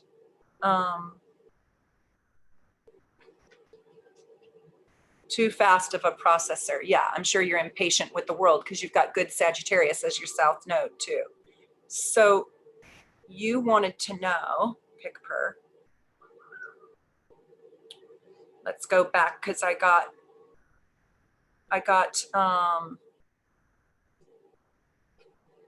easy and tough aspects. So, well, one thing that I love, I'll just tell you that you actually can make money pretty well if you want to. So right here, let's just look at this really quickly. Right here, the second house is the house of money. So we got to go look at Cancer is the ruler of your second house of money. And also Venus is a money maker in your chart too. And this Cancer is ruled by the moon. So we look at the moon in Taurus conjunct Jupiter. That is a huge opportunity for you. That is a blessed moon right there. I love that. And so this moon in Taurus is ruling your house of money, but because it's so close, it's within 10 degrees of Jupiter. Jupiter and the moon are like Siamese twins. And so they go everywhere together. So Jupiter is opportunity and abundance. And it is like hitting the jackpot, if you will, when it's next to the moon, that is. And then moon is your heart. So you have a very big heart, but it's kind of hard for you to reveal it because it's in Taurus. And with all this, well, it's just hard for you to reveal all your mushy gushy feelings. You're not going to do that. You're going to be a little bit more stoic. But I do want to tell you something very fascinating and very interesting. And that is when your heart rules your house of money, it means that you have to be a little bit contradictory and not just pick logical steps. You have to have a job. You have to have your money come to you by being in love with your job, by being in love with your work. So if you're looking to make money and you're in a job that doesn't stir your heart, you're probably not going to make your rightful amount of money. But you can step into a jackpot if you connect all of the brilliance of your mind into your heart and do something that you utterly, utterly love, something that makes you feel so good, something that makes you not be able to quit thinking about it, like astrology, like how I am with astrology. I'm just crazy for astrology. I could do it all day long. So I hope that helps you. Did you write me back? You got me so far. That's cute. Okay, you guys give me 1 minute because I'm a little bit cold and I gotta go get my jacket. I'll be right back.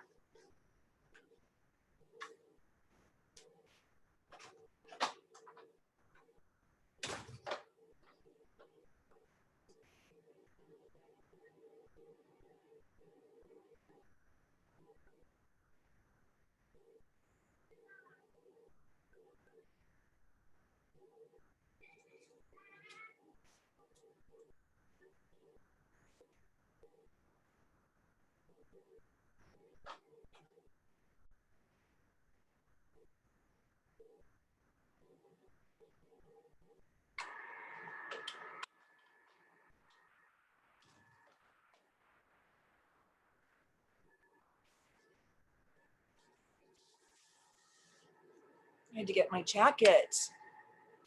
Okay. You guys are cute.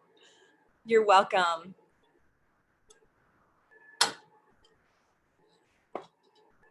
Okay. Oh my gosh. You guys are so funny. Oh. You guys are cute. Such a cute community, isn't it? I mean, there's a lot of love on my channel. I don't know why, but I feel really honored. I feel loved. I don't know. I've just come to adore you guys. Okay, let me do this fabulous. Rena, she wants to know, I'd like to know anything significant regarding my Jupiter.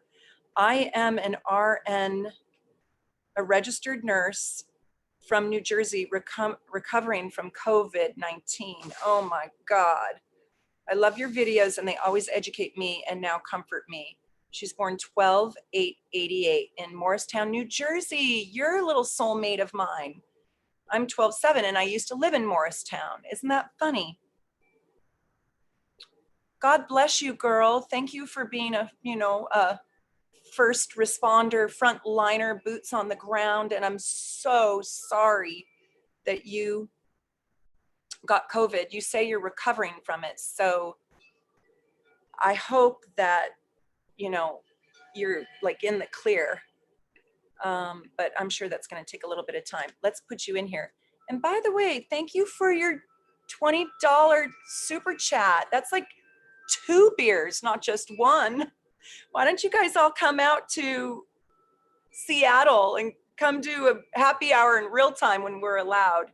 So 12/8, here's my girl. I'm not 1988 though. I was well on my way in 88.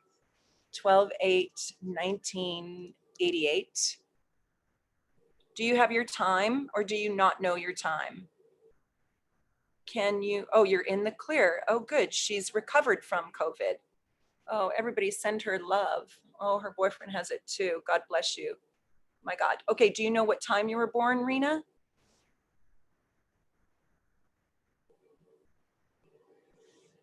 Oh, you're so welcome, Andrea. You guys are so cute. Oh, 5:40 a.m. I see it right there. Sorry, it was there all along. 5:40 a.m.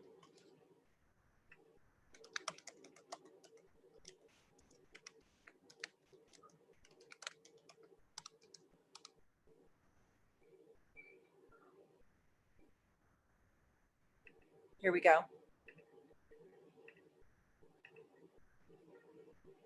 Dun, dun, dun. Scorpio rising.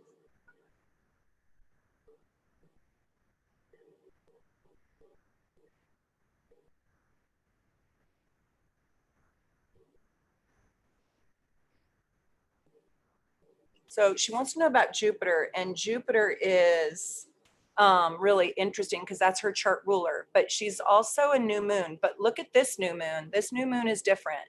See how this moon is behind the sun? It's not in front of. So it's not quite a new moon. It's in about like 3 or 5 hours. I don't really know how quickly that is, but it's going to be coming. The moon is going to be going over the sun and sit in front of it. So when it's like that, it is actually behind it. It's not quite new yet. And so there's going to be something about you that is a little bit more tender-hearted with the moon behind the sun, rather than, you will be big-hearted, but there is a little seasoning in the sauce, if you will, that makes you a tiny bit more sensitive than if you were born 5 hours later. So there is a thoughtfulness and a sensitivity in you.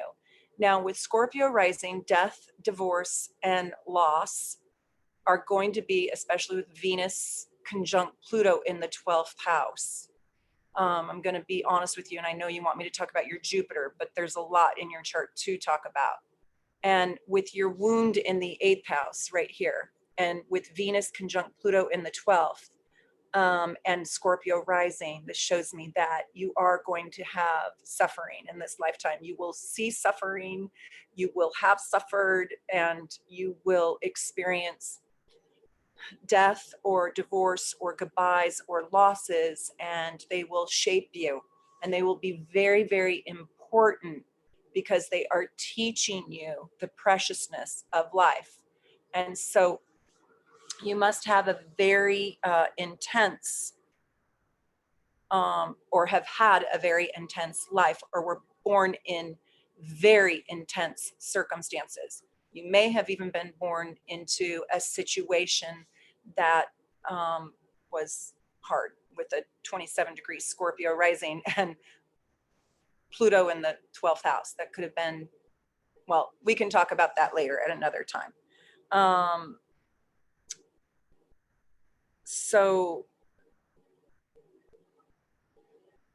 I'm glad that there's a lot of love on this chat thread for you, Rena. You deserve it.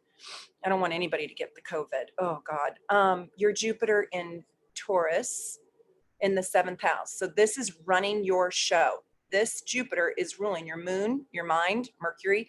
And so this is your heart, this is your soul, and this is your mind. And it's all in the 1st house of self. So in this lifetime, you really do need to put yourself first. You're going to have to, because there's a big part in here that's showing me that you got to take care of yourself, and you can't give all your power away. But your ruling planet over here is in the house of others. So learning the dance on how to not give all of your energy away to other people who genuinely and truly probably need it, keeping enough reserves for yourself. You are super strong, Aries Mars, right here in perfect harmony with your sun and moon.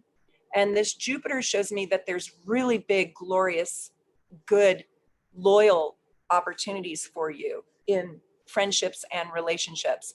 Like you have probably experienced great betrayal with that Pluto Venus in the 12th, but you're also really capable and able to attract people who are quite loyal to you and who will nurture you and who will take care of you. You probably have very good friends. But it's at 29 degrees, right? Your Jupiter is at 29 degrees. So I worry about you really taking care of yourself. I don't want you to give yourself away completely. You've got a strong Mars and you're a strong Sag, but I think you've been really, really hurt in this lifetime. When your ruling planet sits at 29 degrees, that's like that crisis. Crisis is shaping you. And when you're a Scorpio rising and a Virgo South node, that Virgo South node in the 9th house is having been a slave, literally or figuratively or metaphorically, might not have been a literal slave, but a servant to others. And so with this Jupiter in Taurus in the 7th, the ability to nurture others has been born out of crisis. You had to learn how to do that. And yet you come with these superhuman strengths too. So I have a feeling you've attracted to yourself just divinely. You signed up for the classes. You didn't do anything wrong, but you signed up for really hard classes in this lifetime. You need to get I can imagine. She just wrote great portrayals. I mean, I don't like seeing the Pluto Venus. It kind of breaks my heart for you. But the one thing about you, your song is I Am a Survivor. Who is that? Christina Aguilera. I am a survivor. You know, that's your song.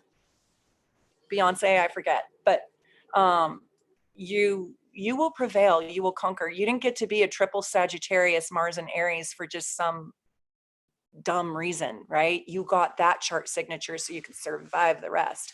But Jupiter in Taurus in the 7th tells me that you have given your power away before. And now 1988, how old are you? You're like 31, you know, now it's time to really do you. And I hope you have a partner that your boyfriend, I hope he really admires and loves you and you doing you and lets you do you. Yeah. And I hope he, you know, promotes that journey in you. Oh, Destiny's Child. Yes, yes. I love her. Right.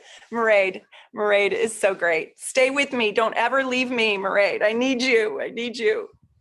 You guys are so cute. Okay, let me just see. Who else do I got here? Oh my gosh. I have so many people. Okay, I probably have to stop after this. Nobody send me any more super chats. Whoever said that in this lifetime? Nobody send me any more super chats. Okay, let me just see. This is Bethany. Okay, Bethany, I'm gonna pull you up here. And if I forgot you, if I haven't gotten to you, just tell me, just send a little chat and say, hey, you forgot me up there. And then I'll stop after KD. So nobody send me another super chat. I'm gonna have so much beer money, I'm not gonna know what to do with it all. Okay, here's Bethany. Is this right? 1989 at 6 a.m. Let's change the time. I had you in here. And this matters. You'll see, look at how it says 20 degrees Capricorn right now. And now I'm going to change it 626 and we'll see.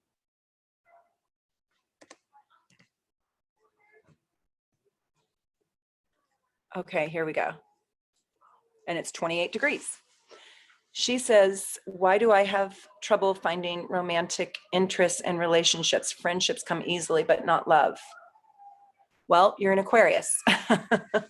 Did you watch my Aquarius video? You have to watch the madness and genius of Aquarius rising, even though you are a good Capricorn rising, but watch that video because there's so many good truths in it. And you do have Aquarius in the first house.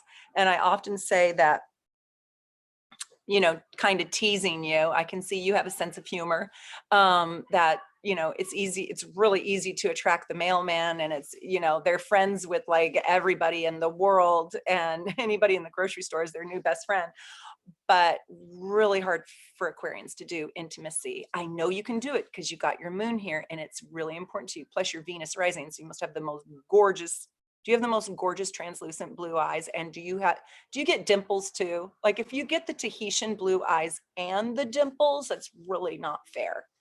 It's not fair to the rest of the world. So you're born just beautiful with Venus rising right here, and you're born smart too. And you have a new moon. So people are very attracted to you because your head and heart are like Siamese twins, and the moon is in front of the sun. So your heart kind of is obvious at hello. And let's go look at Uranus.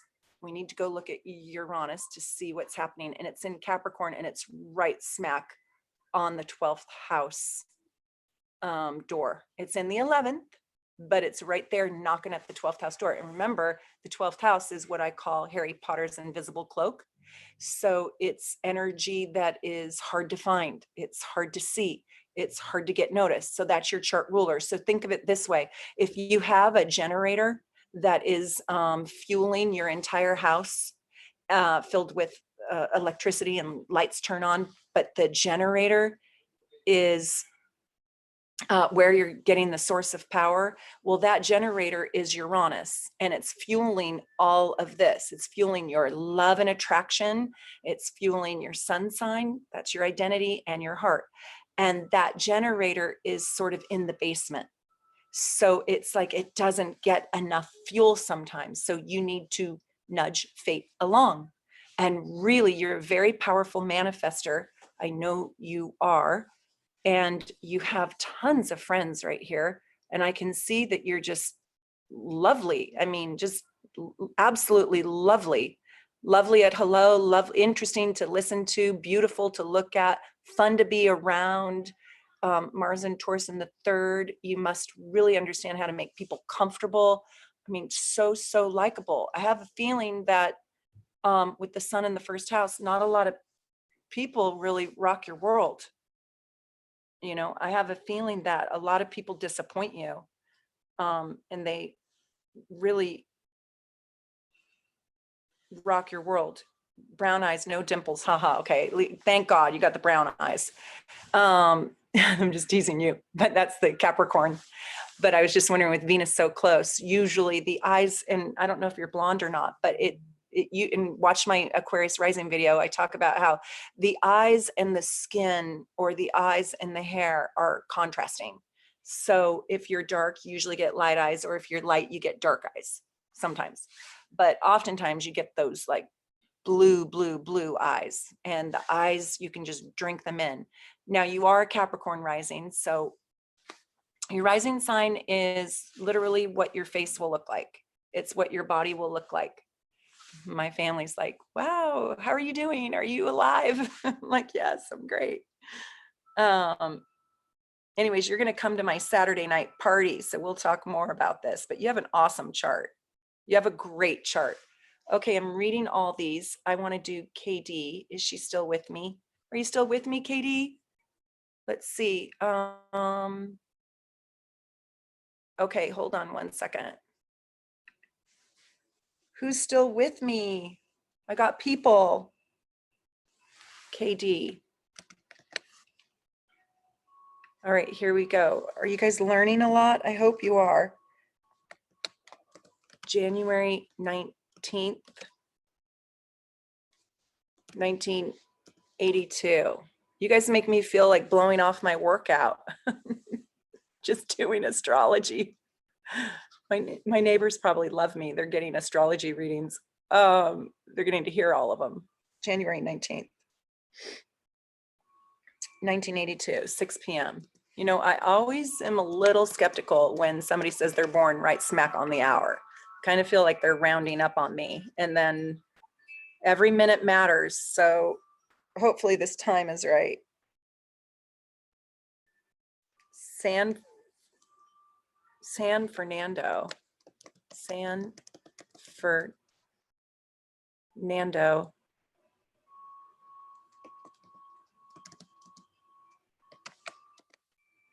Trinidad.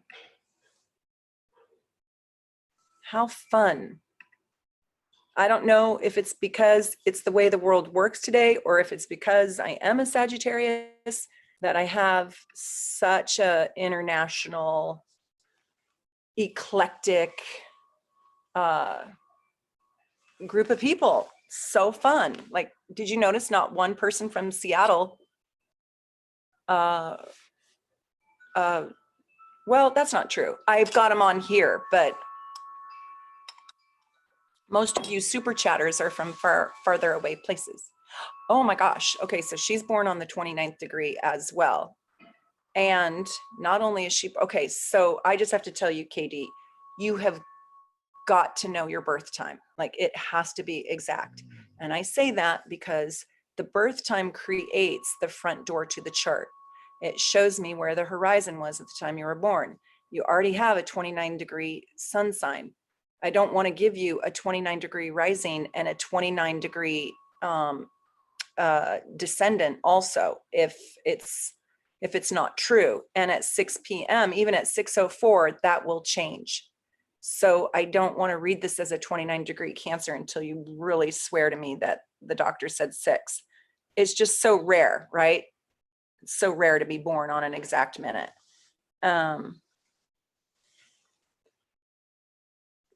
Yeah. What kind of thing happens if one is highly attractive? Well, that kind of thing happens. Oh, he's being funny. He's so funny.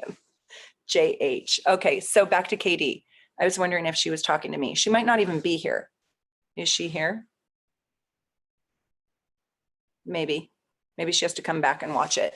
Hold on. She said, please tell me or give me advice on whatever stands out in my chart, good and bad. Also, please talk about the cusp degrees. Yeah, interesting. So the cusp degrees, they are determined by the exact time you were born and where you were born.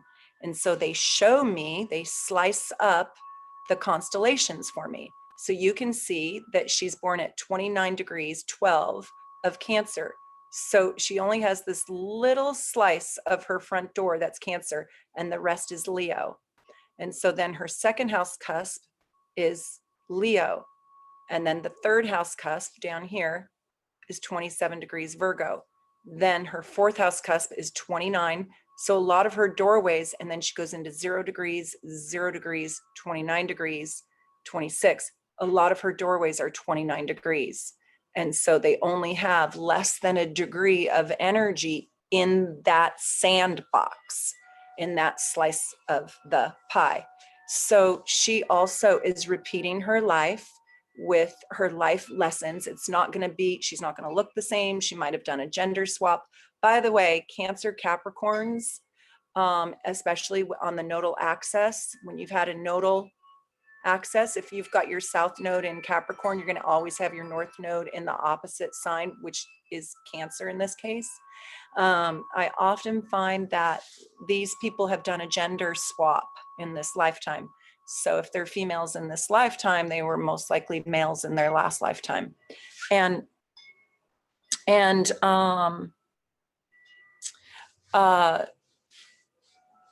what was I going to say to you? Oh, so you're repeating the lessons in this lifetime, and you are wanting kind of to repeat your last. I see lifetimes sort of as coursework, and I see the point of reincarnation, and I'm an evolutionary astrologer, which means I believe in past lives and next lives. You don't have to believe that at all. Like, we can still talk, we can just talk about it as early life and later in life.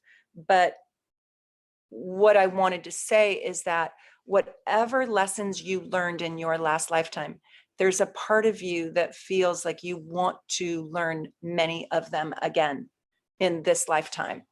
And you being born on the 29th degree of anything shows me that you were born into,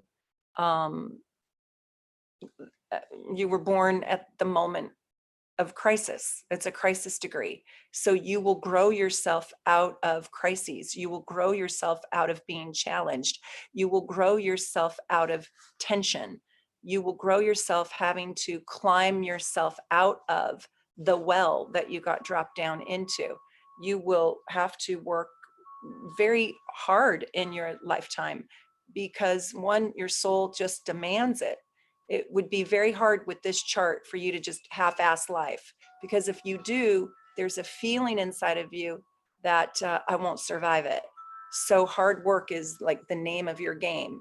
And either you were born into a lifetime that sculpted that or created that or extracted that from you, and you were just born that way, or you were born into a life that you had to be that way to survive it, or you were born with just very hard circumstances around you that kind of forced you to develop character at a very young age. Capricorns are like fully mature by 7 years old. They're usually running the show. And with Cancer rising, you probably were in some ways running the show for too many things. You know, running the show for am I still on here? I hope you guys can still hear me. Running the show for your family is what I wanted to say. I don't know if it ended. Am I still live?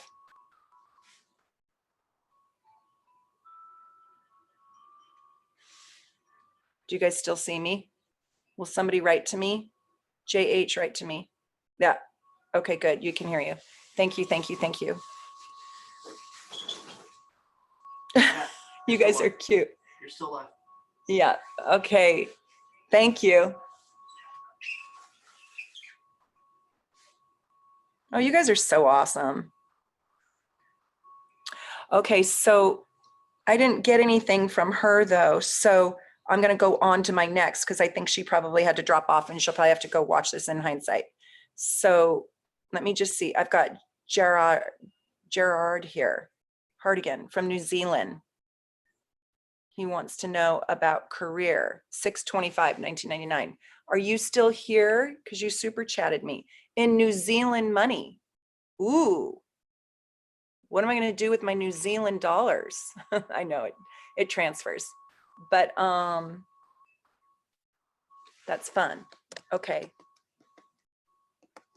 Let's look at this. Okay, 6/25. Okay, let me know if you're still here. 1999.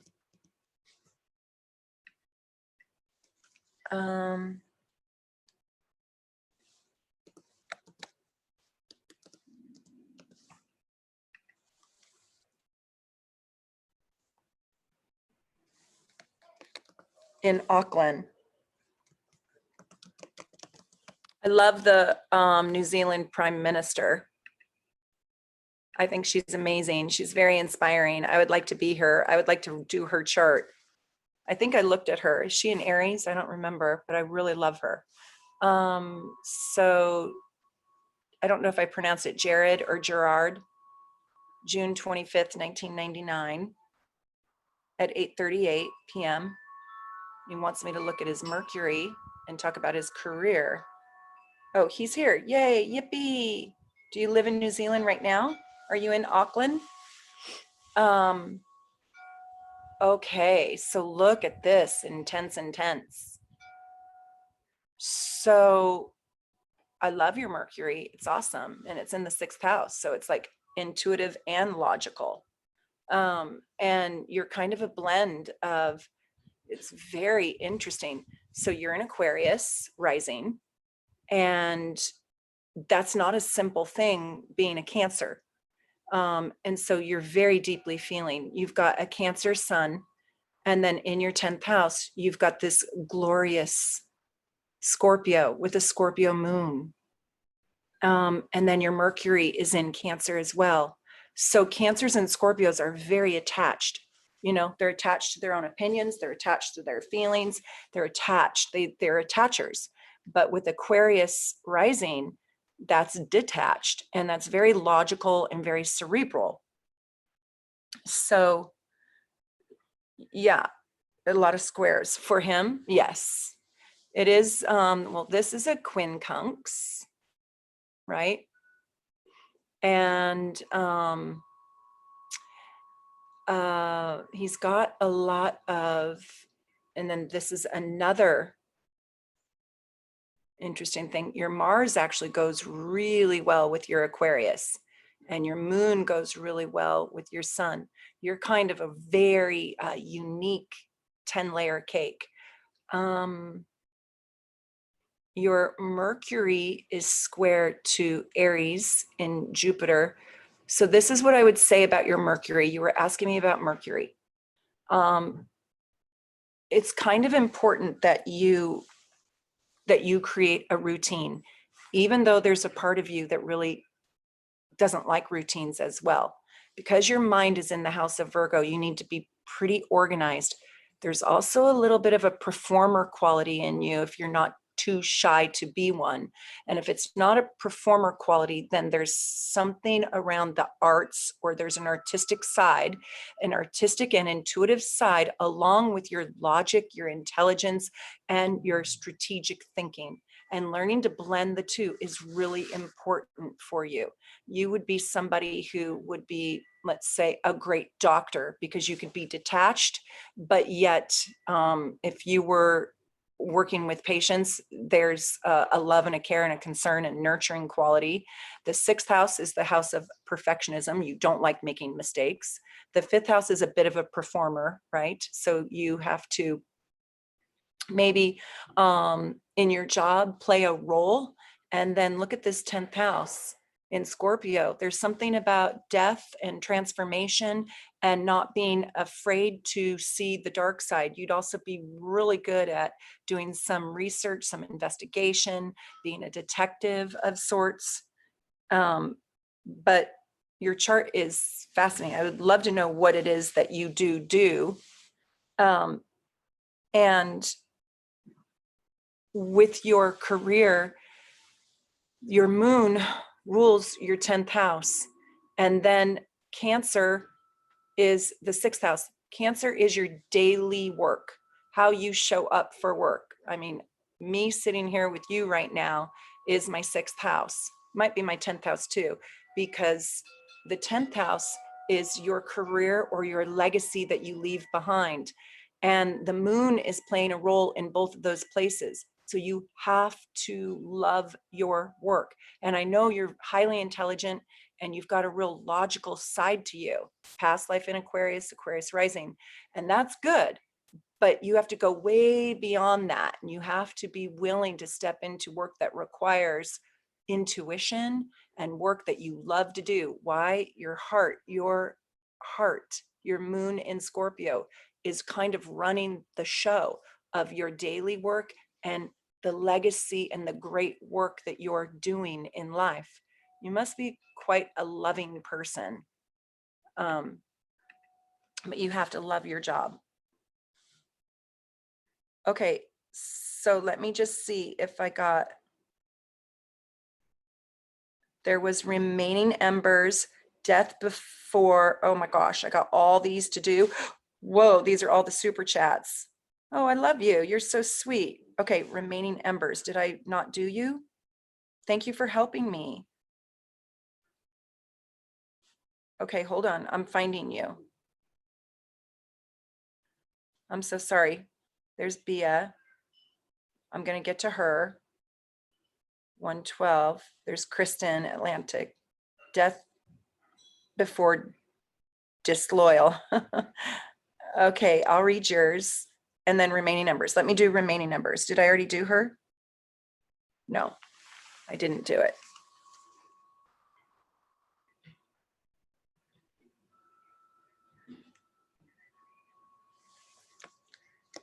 Remaining embers. Okay, here we go. I'm just going to do these last few super chats so I can get my dinner on. What are you guys eating for dinner? November 16th, 94 in Milwaukee. Oh, that's my time. Sorry, I'm not looking. 12:44 a.m.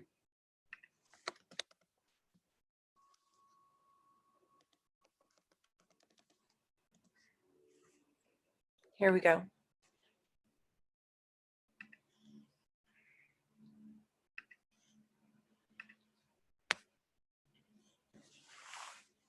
Did I do that right? November 16th, 94. I always have to double check, 12:44 a.m. I don't like to waste my time if I did the wrong, 1 minute off or something.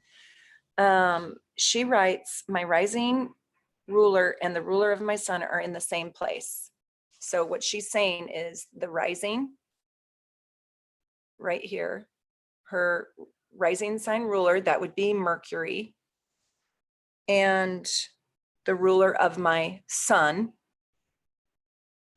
well, I don't know if you're saying that right, and the ruler of my sun are in the same place. Significance? Well, the ruler of your sun is Pluto over here in Scorpio, and it's also Mars. So Scorpio The sun in Scorpio, Scorpio has two rulers, modern day ruler and an ancient ruler. So some astrologers only use ancient rulers, some astrologers use modern rulers. So Mars in Leo is also the ruler of your sun. So what I would tell you is that, and then you have this Taurus moon in opposition to all of this. Yes, this moon opposition is hard. You're a Scorpio. I know you can handle it. Oh my God. And you have your south node in opposition to your sun, and your north node on your sun. So this is really advanced. I mean, gosh, I would love to just pick this chart apart for you for a lot longer than just what we have right now. When I look at this chart, what my question would be is, holy hell, forgive me, how am I going to do this moon, right, on the south node when it's opposing my north node and my sun and everything else about me? Like, how am I going to do this? So what I would say to you is, in your last lifetime, you came in with a great feeling of being a mom. And you were a mom that was a very protective mom, a warrior mom, a mama bear, a mama beast, if you will. Like, nobody messed with you or your kids. And in this lifetime, being born with almost a full moon, right? Not quite, because it's 1 degrees and 23 degrees, but definitely a Venus moon opposition. We're going to see that you're going to build your life out of opposing forces. And with Virgo rising, I'm confident you can do it. I'd have to think about this for a minute. There is something like gregariously gorgeous about you, and that is you have Jupiter on the sun. So wherever Jupiter is, it makes that energy even bigger. So not only do you have all that, that's a true stellium. Look at all these planets. Venus, Mercury, the north node, that's her next lifetime where she's headed for.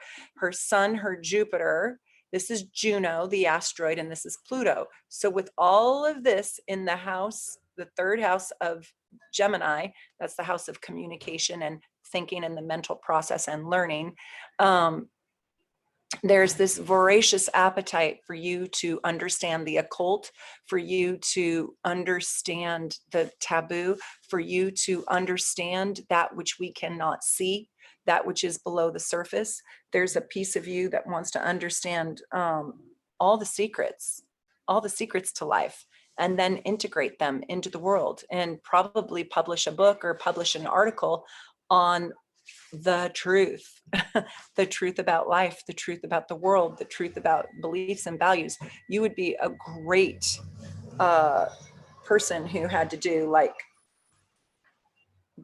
go back and research, the death of Marilyn Monroe. How did she really die? The truth around her real death and the conspiracy around it, and like cracking the code. And you would be fantastic at it. I would love to know if you are doing something with forensics, solving mysteries, solving puzzles, solving murder mysteries. If not, why are you not writing the next documentary on, I don't know, the truth about COVID-19? Where the hell did we get this? From a bat at the wet market, the horseshoe bat? Or is that a lie? Like really getting down into the nitty gritty truth, and then up here, revealing it. And you're all about communication. I mean, you're supposed to teach and learn, write and speak. And it has to be around facts, the gory, grotesque facts that nobody wants to look at, and uncovering, sort of excavating the dead bodies, right? Oh my God. How fun. Do I know you? Who are you? What's your name? I don't know you, but you're a doll. You're just a doll face. She writes, oh my God, as in Pluto, 20. She says, as in Pluto. Yeah, Pluto's running your chart. Okay, so you got lots to think about. I pray you've watched all my Scorpio videos, right? And you need to watch my Taurus videos because that's where your moon is. Okay, she told me who else I've got. I've got to go find these last few people that I overlooked because they all popped in at the same time. Oh my God, my phone died. Do you hate me? Oh, my phone died. I don't know if I'm going to be able to go back there and get the, oh my gosh, shoot. I can't see your chats. Hold on. Hold on. How could my phone die? Maybe somebody can give me their phone. Hold on. Can I have your phone? My phone died. I'm still live. Because I can't see the super chats. Oh my gosh, thank you. I think maybe you saved me. I'm not on it though. Yeah, it's right here.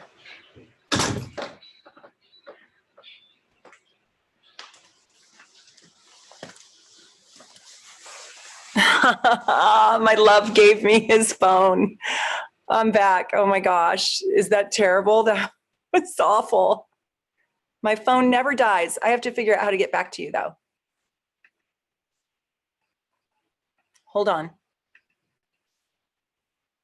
How do I get back to you? Where's my screen? There. Oh God. I'm so glad. Okay. You're welcome. Okay. Death before. Okay, I got to go find you. Hold on. I'm finding you. Can you still see my screen? Please, dear God, tell me that you can. We're holding on by a thread over here. Oh, why doesn't it show me it won't show me on his because he's a guest. Will you, honey, will you charge this for me? Yeah. My phone died and I can't see all the. You want my computer? No, thank I'm on you. my computer. You can see all the super chats. No, thank you. It doesn't show me. Hold on. Okay.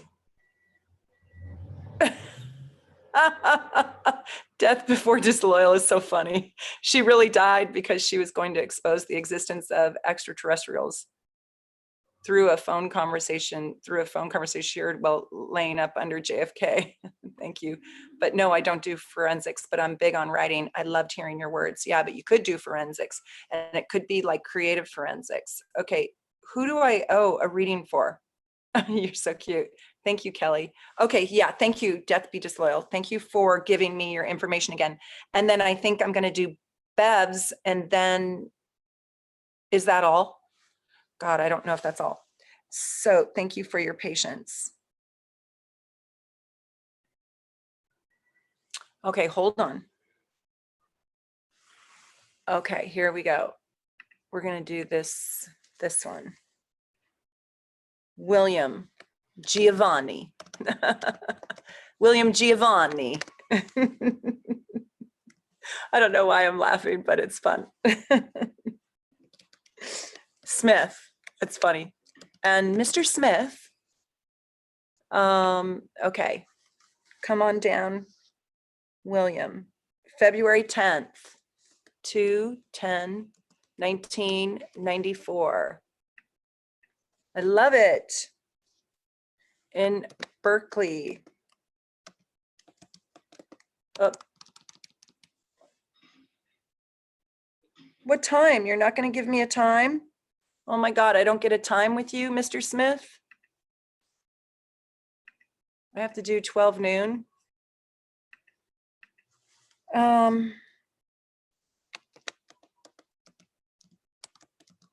So your homework is you've got to find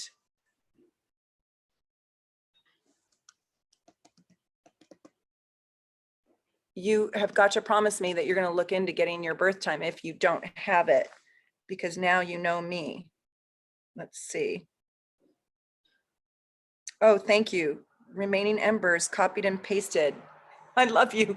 You need to be my, you need to get over to my house and be here with me and get me to like level up on all the systems in my house. Oh, 9:30 p.m. You got it. Woohoo. So proud of you.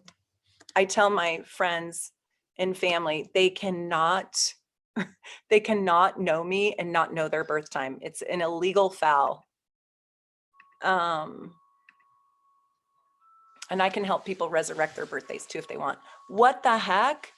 Oh my God, really? 9:30 p.m. I did that right, February 10th, 1994. Oh, I see. You guys are all talking to me, educating me. I love you. Thank you. No, Sherry, I'm going to end it after, I think I got 2 more. Kristen and Bia, and then I'm going to end it because we've been going for a long time. But okay, thank you guys. Okay, keep it right there. Keep it right there because then I can go back to those 2. So what did Death Be Disloyal want to ask me about? Shoot. What was your question? That's the only thing I didn't get to know. Do you want me to just tell you what I see here? First of all, that 29 degrees Aquarius moon. So 9:30, you know, I kind of doubt it. I want to know though, even if you're off by 2 minutes, this won't change. This would have to be like, this would change. This would go to a Pisces moon. Anybody who has a 29 degree moon, I make them go back and check their birth time, because you could be a Pisces moon, which is a totally different deal than a 29 degree Aquarius moon. And I don't want to give you an Aquarius moon at all, ever. And then I really don't want to give you a 29 degree Aquarius moon. Don't hate me. Don't hate me. Oh God, we're on the last one. No one's going to see this. No one is going to watch this video all the way through to this point. So William, you're safe with me. What do you want to know? By the way, you're very funny. I don't know why you got so funny, but you're funny. Oh, Sherry, you should take your money back. I can't do it. 9:32, my mama said. What's your mom? I only trust her if she's a Virgo. Let's go look. Hold on. Let's see. Let's see if 2 minutes matters with this guy.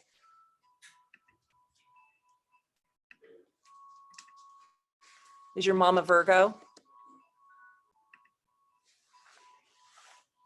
Okay, you're still there. What do you want to know, Giovanni Smith? William. Libra rising, ruled by Venus, okay? And Venus is by the moon, and it's in the 5th house. So you are kind of born to be a quirky, zany performer, to be honest with you. You got Pisces in there, and you've got some sort of performing. Oh, your mom's a Gemini? I half trust her. I trust the good twin. Oh my God, forgive me. Are you performing? You need to perform. I mean, you are able to see the absurd very easily. You've got the 5th house is the house of the eternal kid, the lover of life, the great lover, the one that is in search for all things pleasurable and fun, the gambler.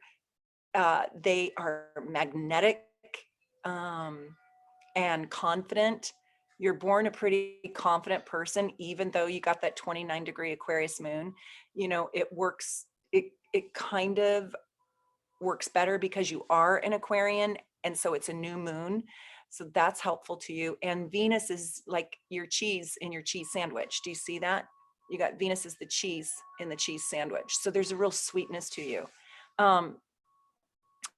And you might find that kind of like what our other Aquarian was talking about, or Aquarius rising, Bethany, you might find that it's really easy to sort of be intimate with the world, but it's hard to be intimate with just one person. You're here to learn your deep and gargantuan self-worth. You're here to really make something uniquely of your own and not follow the rules that anybody else imposes upon you. However, follow them just enough. That's that Libra rising that keeps you polite and in the game, but then you need to radically do it your own way. You've got the 10th house with Cancer here. So family is very important to you, even though you're kind of a lone wolf and autonomous and an individual. This Cancer in the 10th house shows me that family is really important to you. You also might not be confined to a desk job. You might be somebody who like has their work on the road. Like you would have been great at Anthony Bourdain, is that his name? That this is a chart for that. Like there's except you don't have the international travel piece, but with Gemini there, I think you would like to travel. I think you want to live life bigger than born in 1994. You're still young.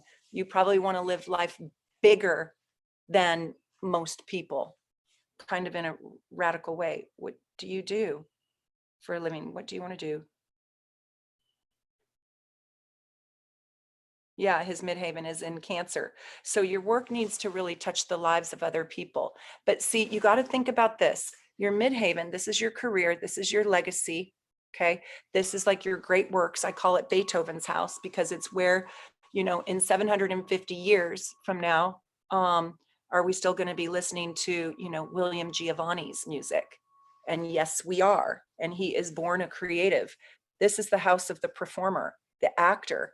Now, it doesn't have to be that literally, but your work needs to have some sort of performance value in it and some sort of entertaining value in it.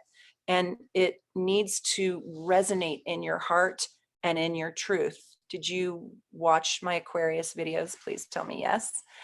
And you have to kind of live by that. See, this Cancer in the 10th house, your legacy, is ruled by the moon. So we go look at the moon and here it is in the 5th house.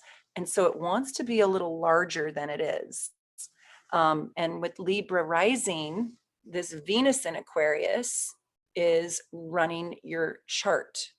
So you're born to perform. You've got to find a stage or be an artist to put your creative self out there. And you're also here to help heal the world through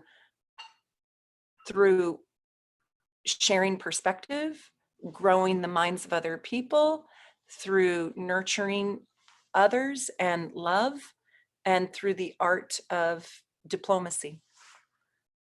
Okay, so a lot of people say when I do public speaking, I have very magnetic energy. Yes, that's because you were literally born for a stage underneath your feet and a microphone in your hand. Can you please tell me that you will take improv classes or stand-up comedy classes when we're allowed to have social contact again? Because you'd be really good at it.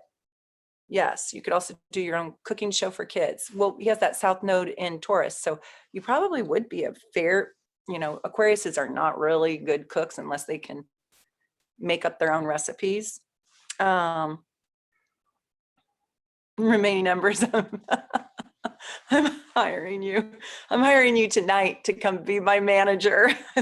You're so fun. Okay, thank you. So let me do the next one. Okay, do I say Bea or Bea? B-E-A. Let's do her, B-E-A. And she is 112. God, I'm so grateful that you're helping me keep this organized. 112.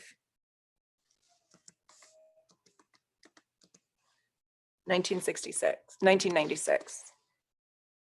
1996, 112. Okay, and she was born at 9:56 a.m. and Mount Clemens, Michigan, I think.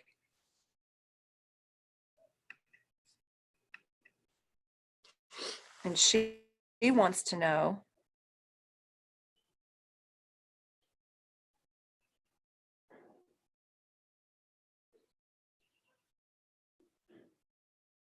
are there any aspects that she can tap into that will bring more happiness into her life? Wow, another Aquarius rising. Wow, you Aquarians like this astrology. I love it. Did you know that astrology is ruled by Aquarius energy? So I think friendships make you happy. And see all this energy right here? When you have a lot of energy in the 12th house, it's hard for it to be expressed because it's a little bit hidden. It's like sitting in the basement. So we got to go down and get it and pull it up. And we have to work a little bit harder. When you have Saturn in the first, even though it's pretty deep into the first, it means that there's a sense of serious responsibility in your life. And when that is your sun's ruler right there, right? And you are a Capricorn, you're going to grow up fast. And so you probably had to grow up fast in Mount Clemens, Michigan. I don't know where you grew up, but you probably had to get responsible very early in life for your life to work. Now, there is something very romantic about you and very loving, and you are born kind of a guardian angel because you've got Neptune on the sun.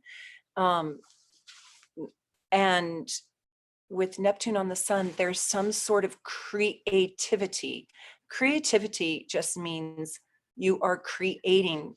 What that means is you're literally making something out of nothing. So when you make something out of nothing, for example, just a bunch of ingredients and you cook, or you have all your paints and your brushes and you make a painting, or you sculpt, or you garden, right? And it can be gardening because you probably like earth. You're at your best.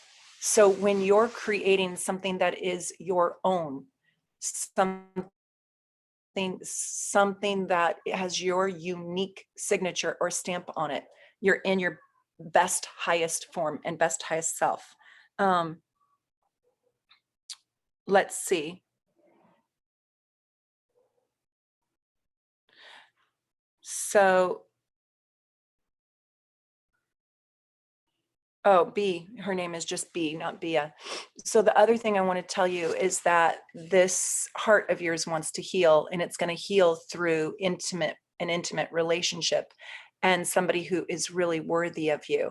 And there's something quite beautiful about you. When Venus is rising, look at that. Venus is rising. Venus was the star in the sky that you saw at the moment you were born.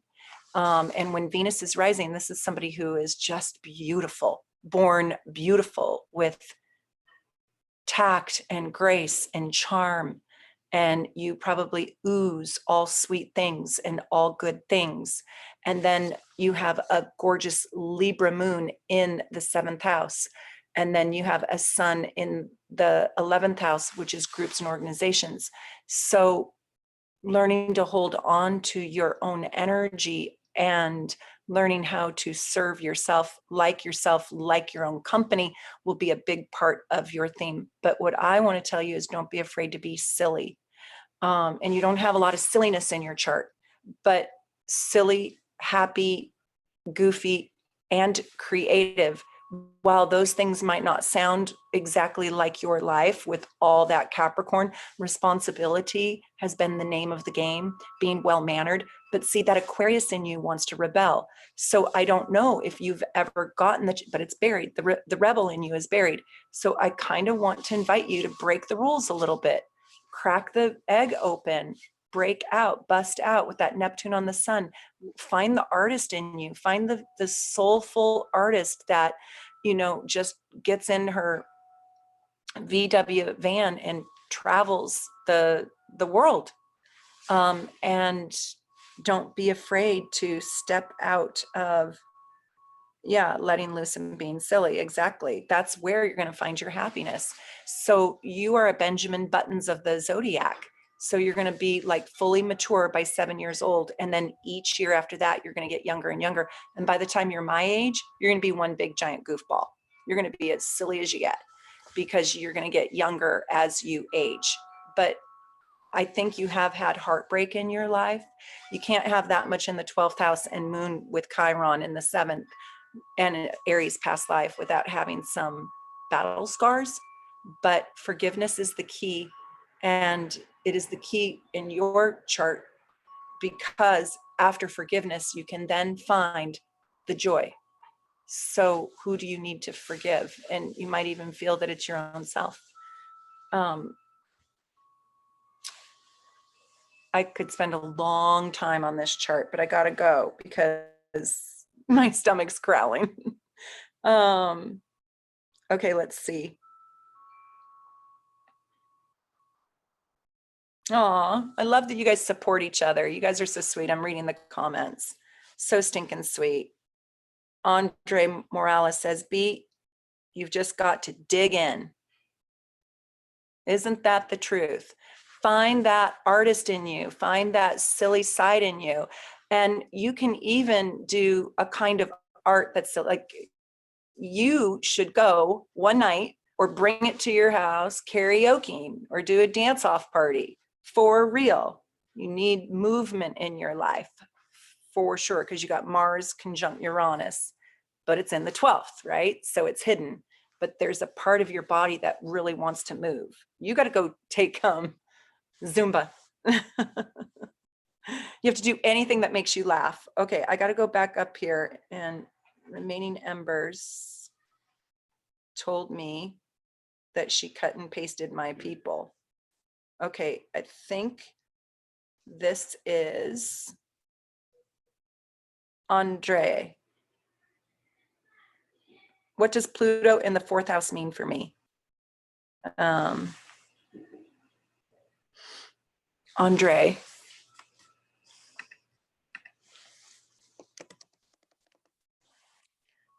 Andrea. I think it's Andrea.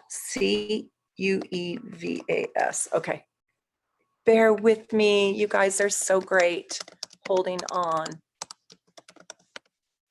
My first time doing this. It was a little bit of a shit show at the beginning, but you guys all helped me. And I'm so grateful. You're the nicest people. And she's from Guatemala. Don't you love it how we can all be together when we were all born so far apart? Did I spell it right? Guatemala City.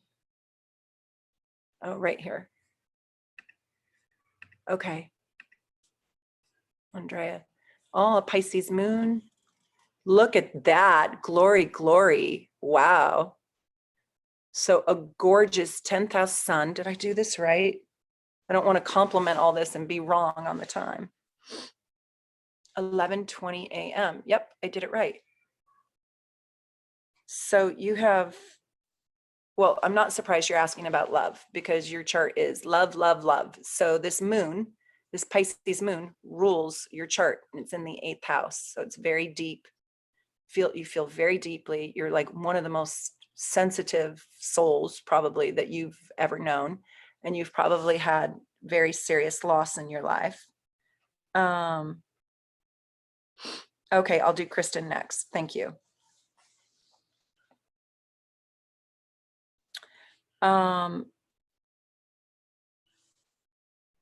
But what I want to say to Andrea, if she's still here, I hope she is.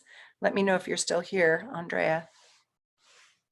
Kuva or Kuvas, with that Pisces moon in the 8th house. When you have a moon in the 8th house, it shows me that your heart has hurt. Your heart has, you've experienced heartbreak, especially when you have Pallas Athena, the guard, right? Guarding it. But it sits in this glorious, glorious sextile to her 10th house, Taurus. And so Taurus is ruled by Venus, which is love. Pisces is unconditional, spiritual, divine love. And Cancer rising is the moon, which is the heart, which is the nurturing mother kind of love. So love is a really big deal. And I guess you asked, and then you have this gorgeous Venus up here too. So what did you ask me exactly? I'm thinking of too many things. Let's see, what did she ask me? I have to see it.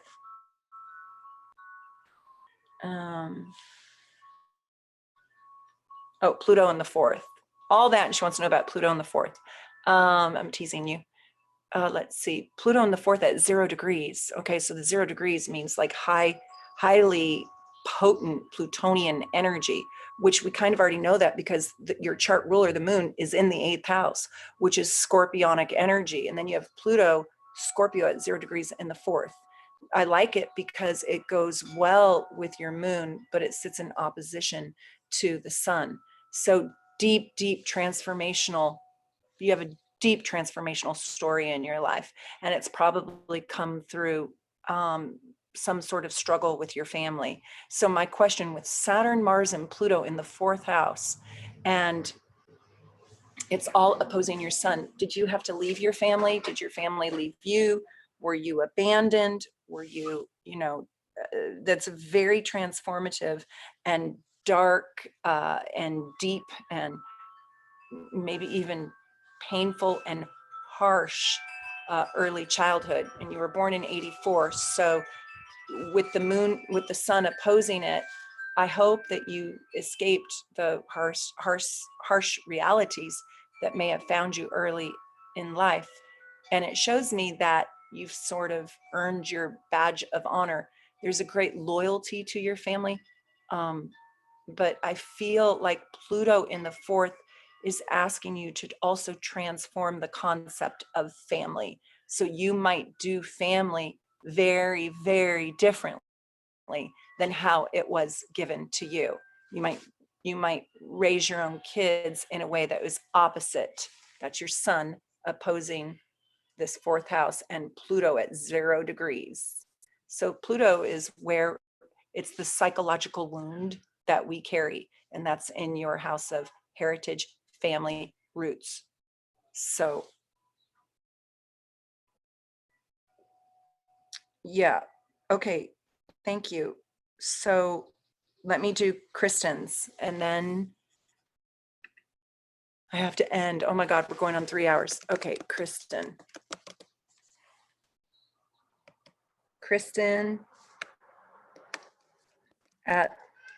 Atlantic. Wait, is that right? Okay, let's just do this. And what I'm going to do for Sherry, who I can't get to, and oh, and she retracted it. Okay, that's good, because I feel bad. I was going to do something else, but that's okay. So Kristen Atlantic, okay, 10/28/79.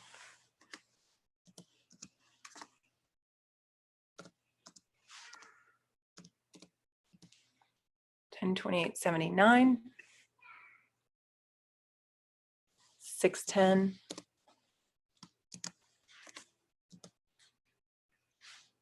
Oops. Hold on.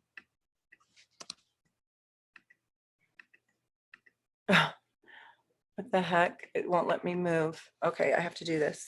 San Diego.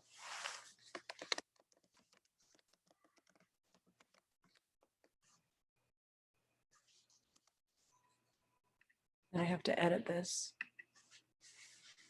So I think it's 6/10.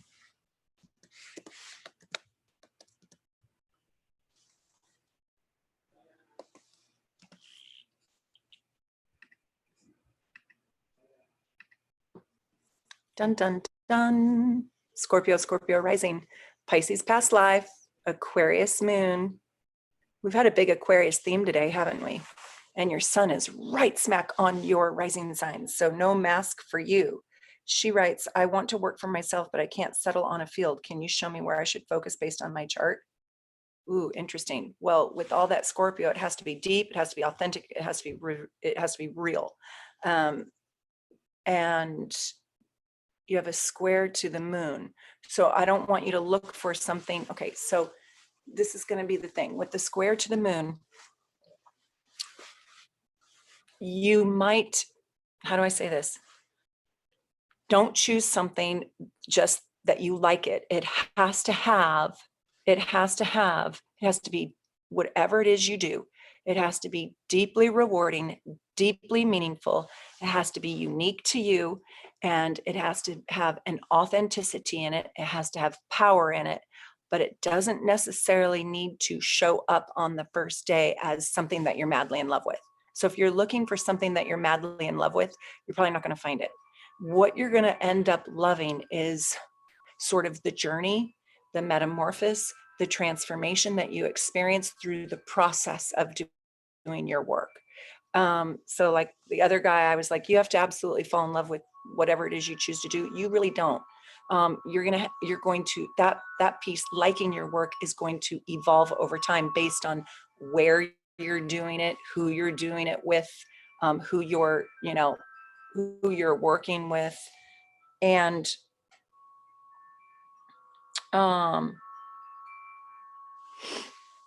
we look at the 6th house to see what your daily work looks like, and that needs to be Aries.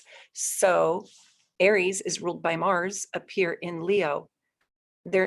I'm going to be honest with you, you do need to do something that could lead you to being a little bit famous.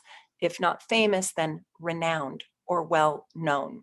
So we want you to do something on a daily basis that probably is not in an office, because Aries does not like being stuck behind a desk.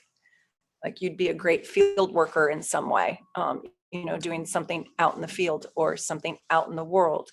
And there is a creative element to you a little bit. There's a little bit of a making it up on your own terms. And the sun in Scorpio, you would do really well working for an organization or a company, as long as you could have your own autonomy and power, like work from home or work out in the field. And then with Leo in the 10th house, that shows me, your career, your broad reaching more career at a macro level, because it's your legacy. And your legacy, when it's Leo on the midheaven, is about yourself. You're born to be a great transformer. You would be a phenomenal psychologist, if you will, understanding the truth, tearing off the mask. You'd be great at helping people understand their own problems and their own psychology. You would be great working where the job has something to do with transformation. It doesn't have to be this, but let's just say you worked with people who were incarcerated and got out, and you wanted to help them find their way in life again. The rehabilitation is another word for transformation. So you could also work in physical therapy, where the person came in and, lost a leg, and now you're helping them with their prosthetic and becoming a new person again. So anything where you help the soul transform into its highest, best self, and then becoming renowned for it, would be really, really good. Yeah, detective. Is that it? I think that's it. Did I do everyone? I hope I did. Woohoo, that was exhaustingly long and exhilaratingly fun. I loved it. Yeah, like a parole officer. That would be great. Absolutely. Oh, good. Well, I hope you guys like this. I loved having you here, and this is just my joy, and I love sharing my journey with you. And if you haven't watched my last video, where I matched up the pairs and I taught you how to find compatibility in the chart, I think that was a really good video, and I hope you liked it. And I will see you again soon.